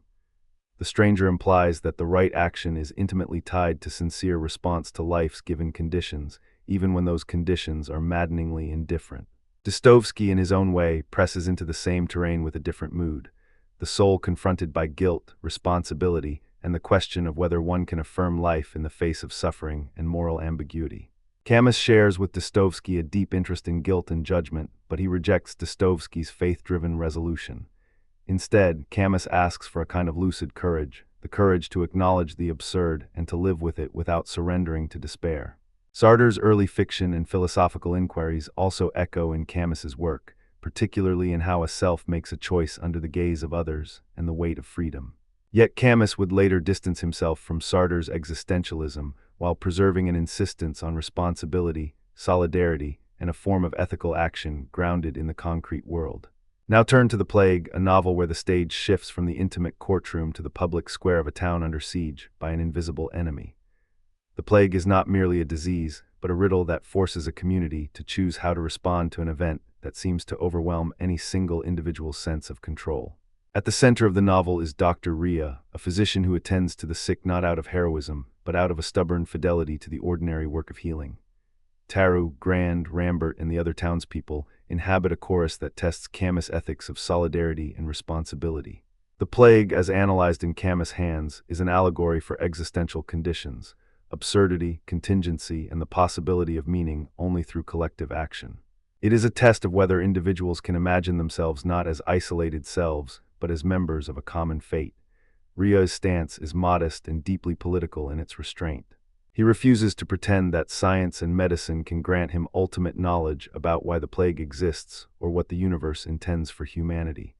He does not offer metaphysical comfort. He offers practical response, the work of tending, of alleviating suffering, of maintaining a sense of public order and continuity in the face of a terrifying interruption.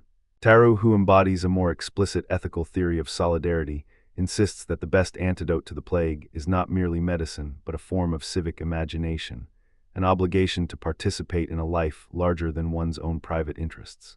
Gran, the journalist, represents the skeptical outsider who questions whether collective action can ever sustain itself, especially when moral energy wanes and fear reasserts itself. And yet, through these voices, Camus makes a case for community as a form of moral courage.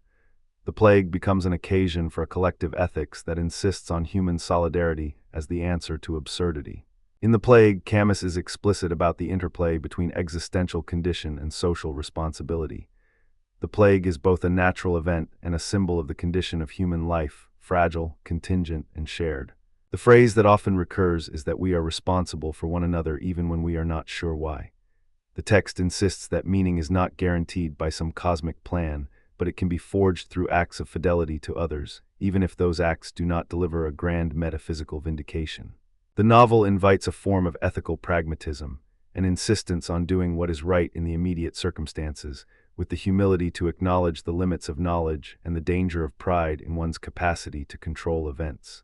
Camus does not propose a neat system. He articulates a disciplined posture toward life, one that privileges solidarity, restraint, and sustained, unglamorous service to others.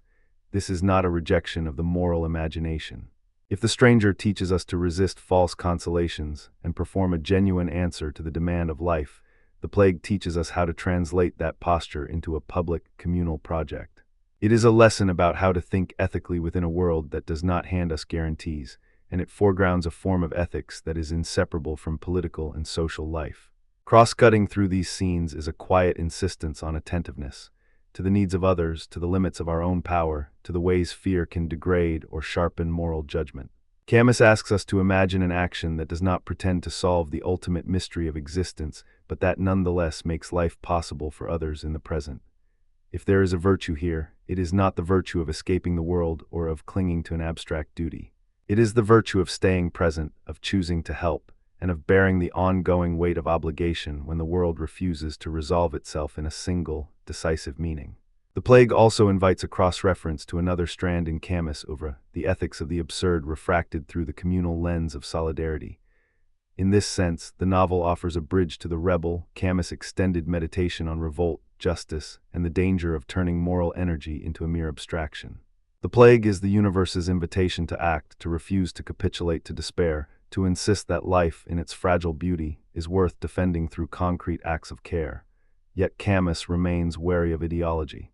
The danger, as he sees it, is not the commitment to do good but the political glamour that can corrupt it, the way moral energy can be weaponized in the name of a grand system that promises certainty where there is none.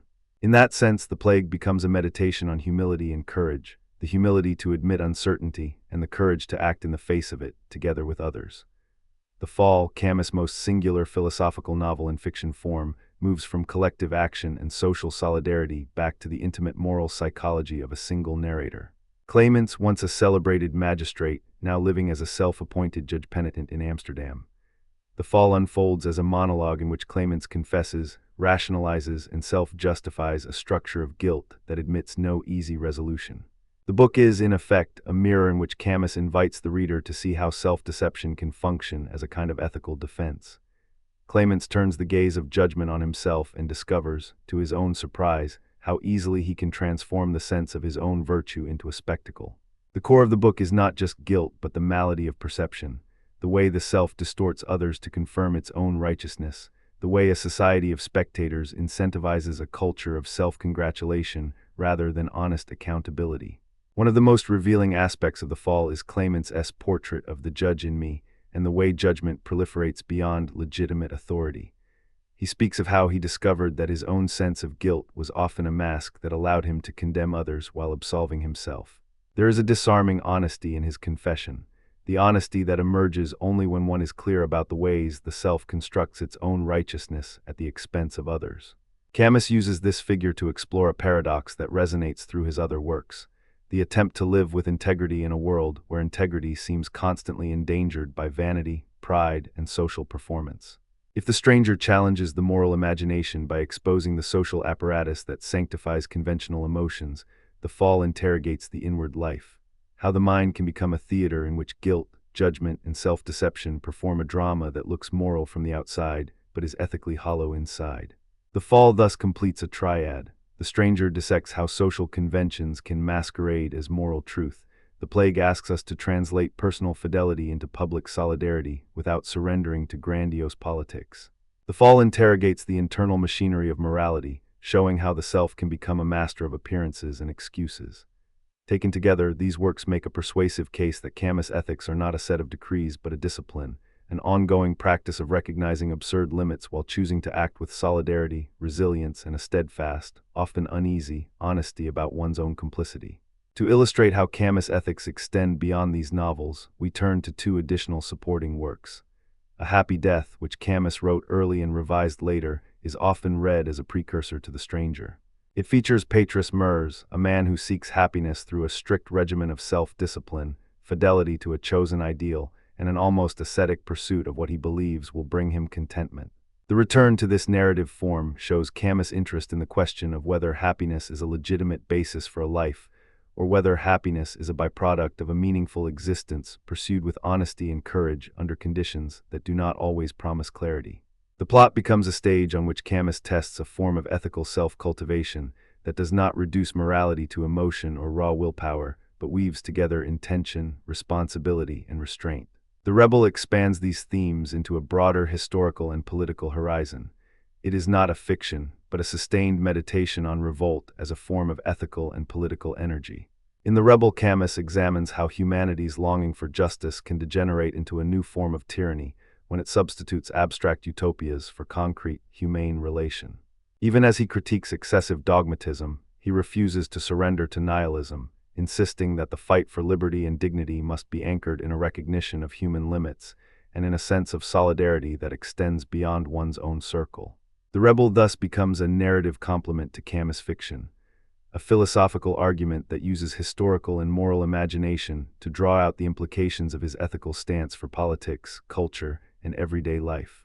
In both A Happy Death and The Rebel, Camus is at work refining a form of narrative ethics, an insistence that stories can illuminate how we should live, not by prescribing universal rules, but by inviting readers to participate in the ceaseless work of choosing, acting, and reflecting.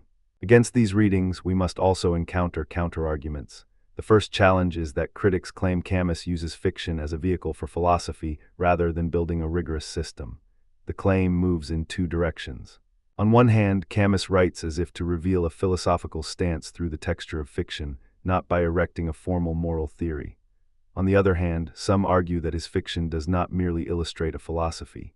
It constructs a coherent, if elusive, ethical project, one that asks for practical, grounded action rather than abstract justification.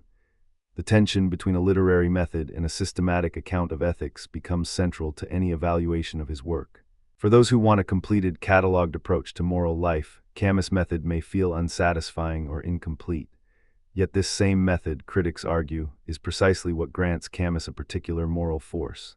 He refuses to pretend that life's complexity can be captured in a neat rubric or a single set of policies.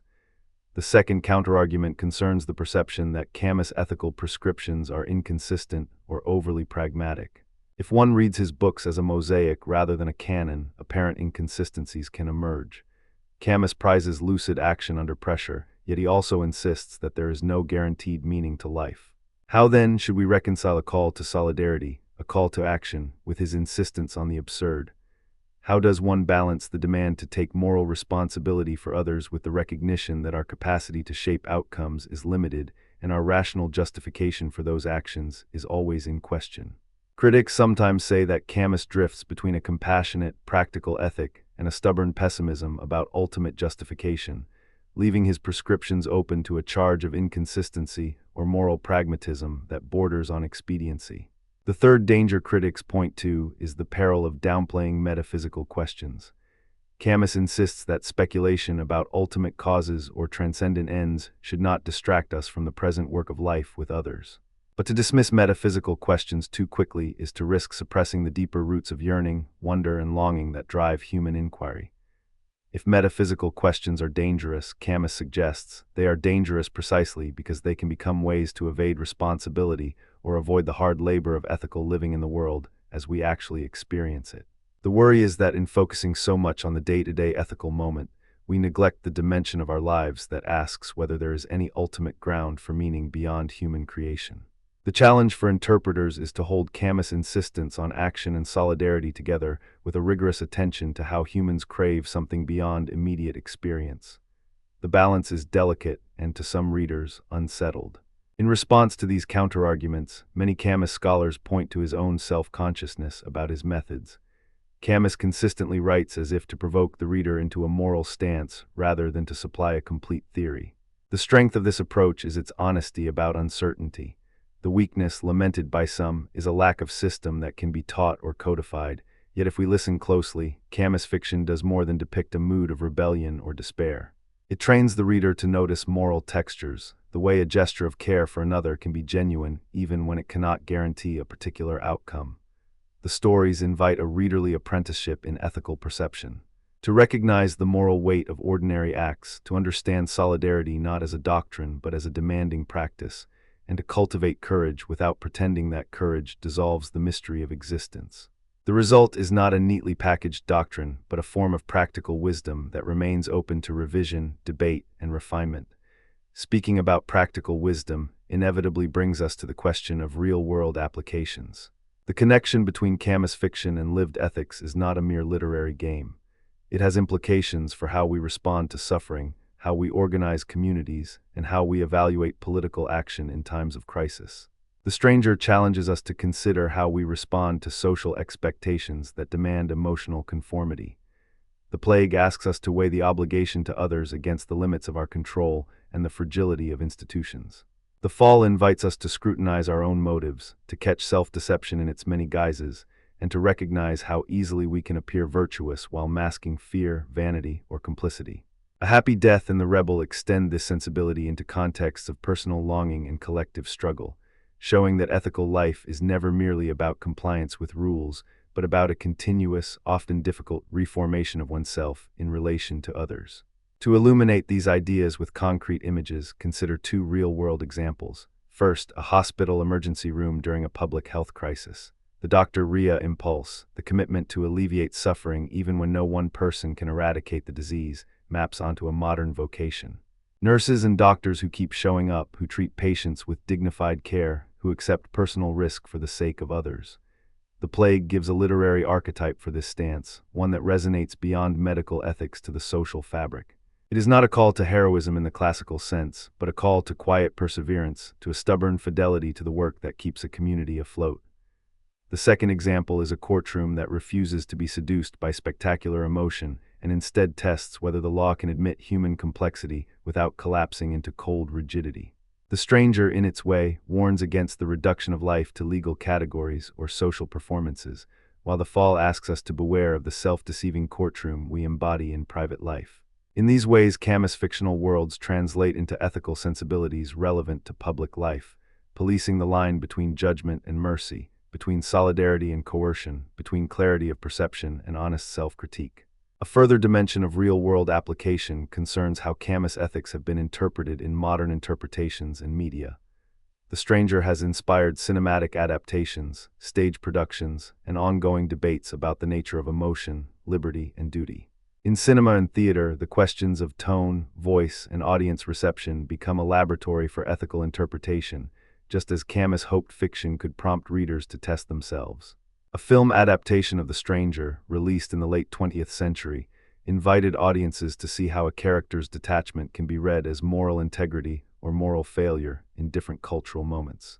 A stage adaptation of The Plague or The Fall can stage the tension between public action and private conscience, between the demands of life and the temptations of resignation. In each case, the medium film, theater, literature becomes an ethical instrument, shaping perception, prompting reflection, and inviting a reevaluation of one's own attitudes toward life and others. We should also consider the intellectual dialogue that Camus invites with other great minds. Cross-referencing Camus with Aristotle's Ethics of Virtue helps illuminate why Camus resists the notion that virtue is simply a habit of compliance with a universal rule. Aristotle emphasizes habituation toward a mean, toward the good that is rationally chosen and socially practiced. Camus challenges us to ask, what does it mean to choose the good when the universe does not guarantee any telos, any final justification? The Stranger's courtroom and The Plague's communal struggle push us to think about how virtue is not a static disposition, but a dynamic posture under ambiguity. Dostoevsky's existential questions, can one truly be good in a world that denies God, or must one break with faith to preserve moral seriousness, provide a mood and a lineage for Camus, even as Camus resists Dostoevsky's religious horizons. Sartre's early fiction, with its emphasis on freedom, responsibility, and the gaze of others, offers a shared vocabulary for a world in which beings constitute themselves through their choices in the presence of others. Yet Camus' own stance, often labeled as absurdist, but more precisely as a disciplined revolt against despair, adds a critical nuance. The insistence that the only legitimate response to the absurd is not surrender to meaninglessness but a stubborn, sincere engagement with life and others. To close this segment, I want to return to the idea of narrative as philosophy. Camus believes that stories can embody philosophical arguments in a way that abstract prose cannot. The characters act, they suffer, they question, they choose. They fail, they learn, they resist the easy consolations of ideology and superstition. The Stranger teaches us to examine what our social scripts demand of us and at what price. The Plague teaches us that solidarity is not a slogan but a method, an ongoing, stubborn practice that keeps a community from dissolving even when it cannot conquer the disease. The Fall teaches us to watch the inner theater by which we justify ourselves and to practice humility before our own capacity for self-deception. The additional novels, A Happy Death and The Rebel, extend the argument from the personal to the political, from the intimate to the collective, showing that Camus ethics are not a set of private morals but a call to work for justice, dignity, and humane life within a shared world that refuses to give any guarantees. In the end, Camus fiction offers a method of living under the sign of the absurd that remains committed to the dignity of others. He does not offer a final, closed system, but he offers a discipline.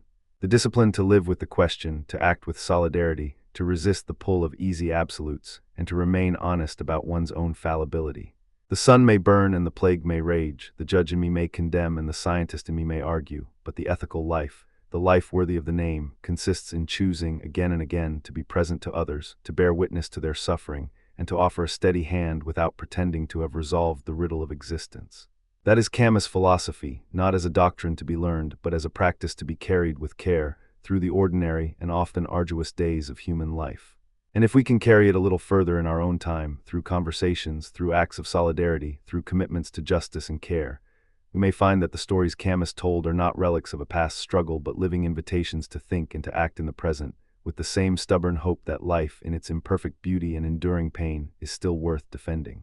As the lights dim and the audience settles, we begin not with a single answer but with a map, a careful tracing of how Albert Camus has lived on in the post-war imagination, in philosophy, in literature, and in the unsettled debates that still pulse through ethical and political life. Camus did not leave us a simple doctrine to be adopted like a creed. He left us a set of challenges about how to live with courage, how to resist injustice, and how to hold together clarity of thought with compassion for human frailty. To grasp his legacy is to walk through a landscape where moral seriousness collides with political prudence, where universalism rubs against particular histories, and where the drama of the absurd brushes shoulders with the long, patient labor of social change. The question that guides this section is not merely, what did Camus believe, but how did his ideas move through the worlds of thinkers, writers, activists, and everyday readers, and how do those movements reverberate in our own debates about bioethics, climate ethics, and the protection of human rights? Camus's legacy in post-war thought is inseparable from the contradictions and awakenings of the era that produced it. The Second World War and its aftermath left a terrain in which people asked, how should one think about revolt, justice, and the value of a human life when the institutions that claim authority have failed or betrayed the very ideals they bear? Camus entered that terrain with a voice that refused to abandon moral seriousness for political convenience, even as he refused to surrender to the absolutism that sometimes accompanies pure moralistic zeal. He insisted in one of his most enduring refrains that rebellion must be joined to justice, that resistance to tyranny must be accompanied by a lucid critique of power, and that the solidarity of the oppressed cannot be allowed to hollow out the need for dignity and nuance in human affairs. This stance, complicated and sometimes controversial, shaped the reception of Camus across diverse intellectual camps: Sartre's existentialists, liberal humanists, anti-colonial critics, and later, postmodern readers looking for a different kind of ethical compass in a world of fragmentation. Let us trace these lines by listening to the conversations that carry Camus into the present. The Sartre camp, his contemporaries, his friends, and later his critics, encountered Camus as part of one shared, if contested, existentialist horizon. Sartre's insistence that existence precedes essence, that consciousness is free and responsibility is inescapable, and that individuals shoulder the burden of creating meaning in a world devoid of given absolutes, found a certain resonance with Camus's insistence on revolt, freedom, and a rationalist courage. Yet Camus often pressed a different emphasis: the need to temper rebellion with a commitment to a moral framework that respects human life as an end in itself and condemns the indiscriminate violence that war and revolution can unleash. The result was a fissure that became prominent not merely in private letters or pamphlets, but in public debates that featured in newspapers, lectures, and the theater of ideas. To listen to these debates is to hear a dialogue about responsibility that does not dissolve into consensus, but rather clarifies the stakes of political action and moral judgment. Across the liberal humanists, Camus's appeal lay in a different register. Here was a voice that did not surrender to nihilism, a voice that insisted that a humane political order requires attention to the dignity of the individual, to the weight of moral choice, and to the fragile balance between liberty and justice. In a century that often measured progress by the size of state power or the speed with which social arrangements could be reimagined, Camus offered a counterweight, a continuous, sometimes anxious, meditation on whether we can pursue justice without surrendering mercy, whether we can demand freedom without mocking the moral claims of the most vulnerable. The liberal humanists did not always share Camus's particular policies, yet they found in him a tradition of humanist seriousness, the insistence that rights and responsibilities are inseparable, and the conviction that philosophical clarity should never become a pretext for political cynicism. The anti-colonial critics, for their part, challenged Camus from a different vantage point, the vantage point of history, of colonial violence, and of the urgent demands for decolonization and national self-determination. Camus's stance during the Algerian War became a central fault line. He argued for a moral position that rejected both the French imperial order and the indiscriminate violence of armed struggle, proposing instead a humanist universalism that sought a political settlement that would safeguard the humanity of all involved. It was precisely this stance and the ways in which it appeared to restrain a liberation movement's fervor that drew sharp critique. Frantz Fanon, among others, offered perhaps the most searing challenge. Camus's position was read as a kind of moral restraint that could serve to prop up colonial rule, a form of intellectual complicity in a system of coercive power. For Fanon, the case was not merely one of policy disagreement, but of the way philosophy can bear audible responsibilities to the material realities of oppression. The Algerian War, then, did not simply alter Camus's biography.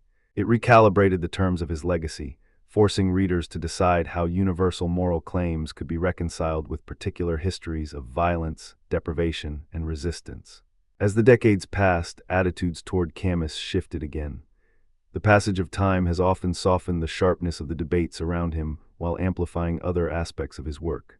In many corners of modern philosophy and literature, Camus's insistence on the value of human life, his critique of totalizing systems, and his delicate attention to the ethical implications of action have found new relevance in discussions about climate ethics, bioethics, and the protection of human rights. The global challenges of our era, where the consequences of collective decisions reach across borders and generations, invite a Camusian reflection. How do we act with courage when the future is uncertain? How do we hold fast to justice without surrendering to despair? How do we preserve a sense of shared humanity when political loyalties become fiercely contested? Camus's insistence on the necessity of personal responsibility, his wary stance toward absolute powers, and his belief that human solidarity requires a patient, stubborn clarity of thought, all these continue to resonate. To understand this resonance, it helps to run a through line from Nietzsche, Kierkegaard, Sartre, and Fanon as cross-references that illuminate Camus from multiple angles. Nietzsche's genealogy of morals invites us to ask whether Camus's ethics are a genealogy of restraint within power, or if they risk slipping into a quietism that refuses to confront the coercion that structures life. Camus's own insistence that the only way to deal with an unfree world is to become so absolutely free that your very existence is an act of rebellion echoes the tension in Nietzsche's demand that we create values in the face of a disenchanted moral universe, yet Camus refuses to celebrate the will to power as an absolute criterion of justice. Kierkegaard's anxiety helps us hear the personal dimension of Camus's philosophy, the sense that freedom is accompanied by dread, and that ethical life is a continual negotiation between possibility and fear. Sartre's revolutionary assertion that existence precedes essence sits alongside Camus's insistence that the human being cannot be reduced to systematized categories of virtue or vice. Camus does not reject existentialist freedom. He interrogates the ways in which that freedom must be disciplined by a fidelity to human life that is more than abstract legality or abstract justice. Fanon's colonial critique, finally, introduces the historical urgency into Camus's universalism. How can a philosophy of the human person speak to people who live under colonial domination, whose bodies are sites of violence and whose futures are continually precarious? Within this intellectual dialogue, we can see a lineage of ideas that moves between critique and aspiration. Nietzsche's genealogy invites us to consider what Camus might call a genealogy of revolt without surrendering to nihilism. Kierkegaard pushes Camus toward a more interior, individuated sense of responsibility, where anxiety and choice are inseparable. Sartre's framework helps us examine the political dimensions of freedom, the ways in which individual liberty is bound up with collective action and social structures. Fanon insists that these questions cannot be abstracted from the lived realities of colonized peoples and the violence that structures their histories. The dialogue is not a mere clash of positions, but a shared conversation about how to think, act, and bear witness in moments of moral crisis.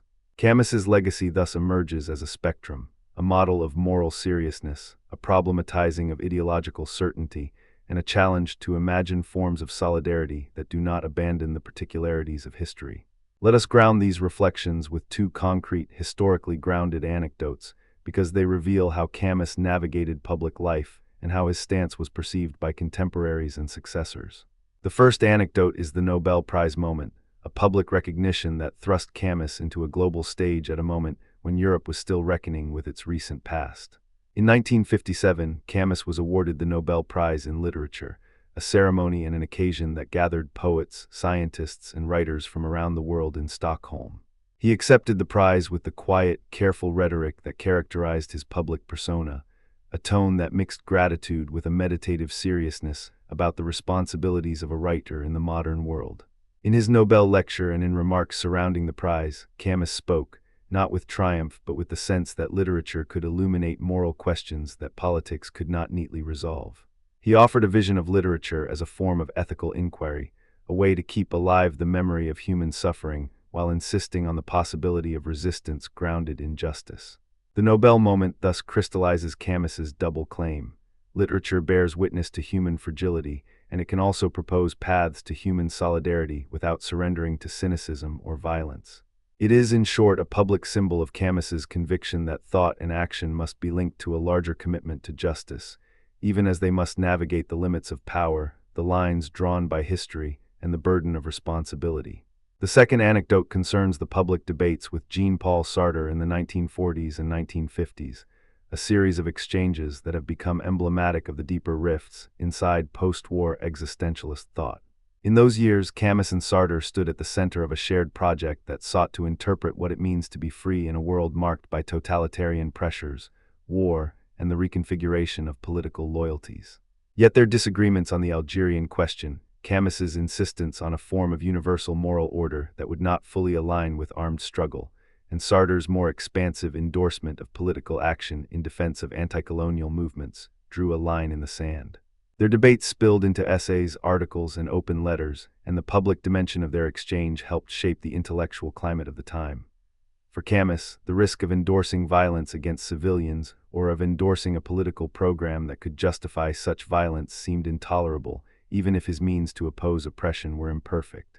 For Sartre, the imperative to support decolonization and to recognize the sovereign claims of colonized peoples seemed to demand a moral clarity and urgency that Camus's stance could not supply. The public nature of this dispute, familial and intimate in one sense but global in another, demonstrates how Camus's ethics were always in conversation with the political present, never in the safe hinterlands of abstract theory. These two episodes, the Nobel moment and the Sartrean debates, are not simply biographical milestones. They are interpretive lenses that reveal the core tensions in Camus's thinking and in the reception of his work. They show how Camus's insistence on human life as an absolute value could appear both as a moral restraint and as a political hazard, depending on one's vantage point and stakes. They reveal how the public sphere in mid-20th century Europe could become a site where philosophical commitments collided with imperial history, and where the demand for human dignity could take the form of universalist appeals that clashed with particularist narratives of nation and colonized peoples. The legacy of these episodes is that Camus becomes, for readers and critics, a figure who asks not for simple alignment but for ongoing examination. How do we balance political exigency with moral fidelity? When does the demand for justice require us to resist power through nonviolent means, and when might nonviolence itself become a kind of political weapon, one that can avert bloodshed but also allow oppression to continue in more subtle ways? If we turn to the critique from Frantz Fanon, the Algerian crisis casts a long shadow across Camus's legacy. Fanon's critique centers on the charge that Camus's universalism could function as a form of moral prudence that fails to acknowledge the particular violence of colonial rule and the urgency of decolonization. In the long arc of anti-colonial thought, Fanon's position is that colonial domination creates a structural violence that requires not merely moral condemnation, but a concrete political upheaval that allows the oppressed to write their own history and to determine their own future.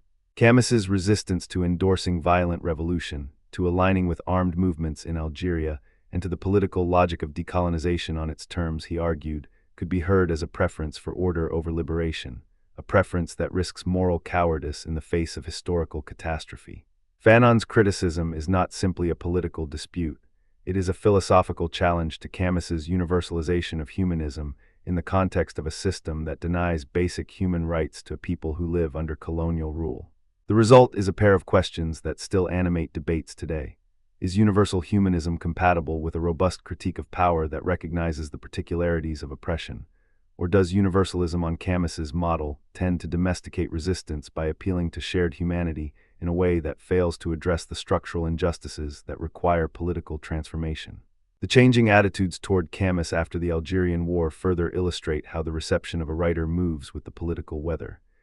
In the immediate aftermath, Camus's position was often read as a cautious, even reformist, stance that sought a compromise between colonial authority and a moral abnormality in the face of violence.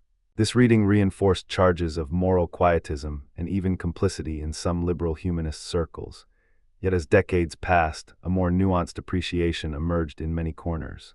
Some readers came to value Camus's insistence on the dignity of each human life and his suspicion of totalizing political schemes, considering these to be not naivete, but a form of ethical resilience in a world where power tends to become absolute. Others argued that his insistence on personal responsibility offers a language of moral restraint that can serve as a counterbalance to the seductive power of political ideologies, including those claiming to emancipate oppressed peoples. Still others found in Camus a useful counter-narrative to both pure nihilism and uncritical revolutionary triumphalism, a reminder that justice must be pursued with a mindful attention to the costs, to unintended consequences, and to the possibility of harming the very people one seeks to liberate. And in the contemporary moment, Camus's legacy has found new resonance in debates about universal human rights, the ethics of intervention, and the responsibilities of citizens in a global society to protect the vulnerable while resisting the tyranny of power in all its forms. In the contemporary debates that extend Camus into ethics and political philosophy, several threads stand out. The first thread is a renewed interest in the moral psychology of responsibility in contexts of vulnerability. Camus's insistence on personal accountability, on the necessity of choosing, of resisting the easy road, of acting with a sense of justice even when outcomes are uncertain, aligns with current discussions in bioethics, where deliberations about end-of-life decisions, medical resource allocation, and the autonomy of patients demand a balance between medical possibility and moral responsibility. The second thread concerns climate ethics and the obligation to future generations. Camus's call to resist the unfree world with a form of freedom that keeps the good of human life in view can be read as a precursor to contemporary concerns about intergenerational justice, about the duty to preserve the environment, and about the moral weight of our collective choices in the face of climate catastrophe. The third thread intersects with debates about human rights in a globalized context. Camus's universalist appeals, appealing to a shared humanity that transcends national affiliation, offer a vocabulary for defending basic rights against oppression, even as they demand that such universalism remain attentive to the particular histories that shape who is at risk, who is silenced, and who is rendered invisible in the name of political necessity. Cross-references to Nietzsche's genealogy, Kierkegaard's anxiety, Sartre's freedom, and Fanon's colonial critique continue to illuminate how Camus is read today. Nietzsche's genealogy invites readers to examine how Camus's ethical stance may arise not from a mythical heaven of values, but from a humanist position rooted in the recognition of life's fragility and the demand to respond with courage. Camus's insistence on the sanctity of human life, even in the face of power's temptations, can be interpreted as a reply to nihilism without surrendering to a rigid, doctrinaire morality. Kierkegaard's anxiety provides a lens for understanding the inner life of conscience that Camus emphasizes. Freedom is not merely a social contract, but a vertiginous, fearsome, but essential condition of ethical life that one must inhabit with humility. Sartre's freedom remains a useful foil and a possible ally, because both Camus and Sartre insist that individuals bear responsibility for their world, though they diverge on political tactics and strategic ends.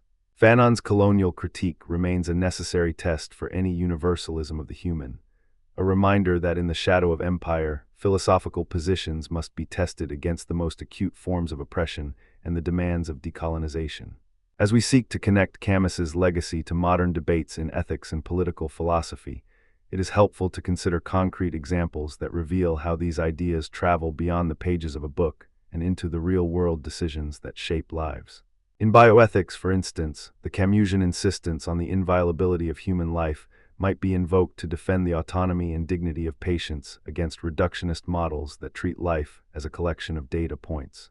In this context, questions arise about how to balance respect for life with the need to use medical resources efficiently, about whether life should be extended at all costs, and about the moral costs of experimental therapies that offer hope but also risk harm. Camus's emphasis on justice and solidarity could help frame ethical boundaries that protect the vulnerable while also recognizing the limits of medical power. In climate ethics, Camus's ethic of responsibility could be invoked to argue for precautionary action, to resist a fatalistic acceptance of environmental decline as an inevitability, and to insist on a stance that protects future generations from foreseeable harms. The refusal to surrender to despair, in Camus's terms, invites a political culture that accepts the probability of suffering, but commits to collective action that mitigates and distributes risk more fairly. In human rights debates, Camus's universalism might be invoked to insist on a baseline of human dignity that binds nations, even as critics warn that universal slogans can obscure the particular histories of oppression that demand localized and contextual responses. The modern critique thus becomes a negotiation. How does one uphold universal human rights without ignoring the particularities of different political histories, cultures, and power relations? Two or more cross-genre references to film and theater help illuminate how Camus's ideas travel beyond philosophy and into the arts. The world of theater provides a particularly rich field for Camus's questions. The Justs, Camus's drama about a political assassin planted in Tsarist Russia, raises enduring questions about the ethics of political violence, the price paid by individuals for their commitments, and the tension between mercy and justice. The play's stage action makes visible the moral interiority of characters as they confront the consequences of their actions, demonstrating a Camusian penchant for dramatizing the moral weight of choices rather than simply narrating political outcomes. The theater in Camus's hands becomes a space to test the limits of moral imagination, to interrogate whether ends ever justify means, and to feel the wound of conscience in a way that philosophical prose alone cannot replicate. The stage thus amplifies Camus's insistence that life's value must ground political life, and it invites viewers to reflect on how to translate personal moral conviction into public action with courage, restraint, and humility. In the realm of film, Camus's ideas have wandered into cinematic interpretations that attempt to render the atmosphere of his novels and the mood of his essays. The Stranger, the novel's most famous character, has inspired filmic adaptations that invite audiences to see the world through a Camusian lens of absurdity, alienation, and moral seriousness. The cinematic transposition of Camus's themes, of an individual who experiences life in a way that refuses to be captured by conventional social scripts, offers a way to think about how popular culture can embed philosophical questions into the public imagination. A filmic reading of Camus invites viewers to consider not only who the protagonist is, but what the world makes of him, and how the world's indifference to the human drama shapes the decisions we all must make in our own lives. In this sense, Camus's legacy travels into the arts in a way that helps people see the everyday texture of moral life, a complication of responsibilities, memories, and hopes that refuse to be reduced to slogans, even as they demand collective action and political courage. We should also note the long-standing, sometimes fraught, conversation with other thinkers about Camus's place in philosophical history.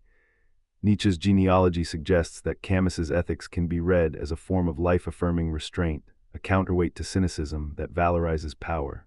Kierkegaard's anxiety helps explain why Camus's moral life is not a triumphal march, but a difficult, ongoing responsibility to do what one can under conditions of uncertainty and fear. Sartre's Freedom, with its insistence on human agency, provides a companion frame for Camus's insistence on revolt and moral action, even as Camus cautions against the illusion that revolution alone can deliver justice without new forms of suffering. Fanon's colonial critique serves as a stern reminder that philosophy must be tested against the harsh realities of oppression, and that universal claims require rigorous attention to the particular histories in which people live. Together, these cross-references illuminate a Camus who remains relevant precisely because his work refuses to be reconciled into a single, easy doctrine. He invites us to stay with complexity, to confront fear with fidelity to life, and to seek a political life that respects both the fragile dignity of each person and the hard, collective tasks of justice. Finally, let us offer a few classroom-ready prompts that could guide extended discussion and inspire cross-disciplinary work. How might Camus's insistence on the sanctity of human life shape contemporary debates in bioethics about end-of-life decisions? In what ways does Camus's universalism clash with or complement the particularist demands of post-colonial justice, and how should readers balance these demands in today's world? What can Camus teach us about climate ethics when nations face the temptation to prioritize economic or political expediency over the future of vulnerable populations? How do Nietzsche's genealogy and Kierkegaard's anxiety illuminate Camus's stance on rebellion and the moral costs of freedom? In what ways do Sartre's notions of freedom illuminate Camus's insistence on moral seriousness, and where do their disagreements reveal the limits of existentialist frameworks for political action? How might Fanon's critique of Camus challenge readers to rethink universalist ethics in the context of colonization and decolonization, while still honoring Camus's insistence on the value of life and the dangers of violence? And in what ways can the arts, film, and theater offer new modalities for engaging with Camus's questions about justice, responsibility, and the human condition? To broaden the scope beyond philosophy and into real-world discourse, we can also connect Camus to contemporary debates in human rights discourse and international policy. How should Camus's humanist commitments inform debates about intervention, sovereignty, and humanitarian aid in regions facing mass atrocity? If we could imagine a Camusian policy critique, what would it look like in an era of geopolitical competition and rapid technological change? If Camus's voice were cast into the arena of climate justice, how could his insistence on moral seriousness translate into concrete policies that resist both fatalism and coercive power, and that honor the claims of future generations and of those who suffer most from environmental harms? And if we were to place Camus in dialogue with modern feminist and anti-racist critiques, how might his universalism be sharpened to account for the particular experiences of women, people of color, and those living under structures of intersectional oppression? There are, of course, limits to any single reading of Camus. The complexity of his positions invites ongoing debate and reinterpretation. Yet the continuity across humanitarian concerns, against oppression, against the fetish of totalizing systems, and in favor of human life as a primary ethical category, remains a through line that many readers still find compelling. The Nobel moment, the Sartrean rift, Fanon's challenges, the Algerian War's aftershocks, and the present-day concerns about rights, climate, and bioethics all contribute to a Camus who is not a figure for simple endorsement or outright rejection, but a living, challenging interlocutor for any thoughtful inquiry into how to live with honesty, courage, and care in a world where power often outruns our best intentions. As a last reflection, let us acknowledge Camus's own habit of turning a mirror on us as readers. He did not pretend to govern our souls through dogma. He offered a way of thinking that asks us, again and again, to test our commitments against the hard facts of human life. He invites a form of public philosophy that is neither a sermon nor a program, but a conversation with witnesses to the human condition. He asks us to recognize the cost of hesitation, to respect the dignity of every life, and to insist that justice is not merely a theory to admire, but a practice to be embodied in daily acts of resistance, compassion, and solidarity.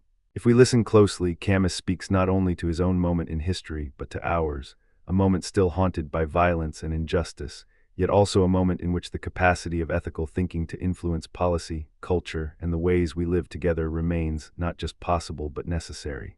And so we come back to the idea that Camus's legacy is not a single verdict but a continual work of reflection. It invites us to move through moral complexity with a steady gaze, to be wary of easy solutions, and to cultivate a stubborn, hopeful fidelity to the life before us. The conversations with Sartre, Fanon, and many others show that philosophy does not end with a conclusion, but continues in the ongoing work of critique, dialogue, and action. If Camus teaches us anything, it is this: to imagine a just life in a world that often refuses to concede to justice is to engage in a form of rebellion that is at once intellectual and deeply humane. The question then is how we will carry that rebellion forward in our time, how we will translate Camus's insistence on life, dignity, and solidarity into politics, scholarship, and daily life, so that his voice, still in the paradoxical clarity of his thought, remains not a relic but a living invitation to think, act, and endure with courage.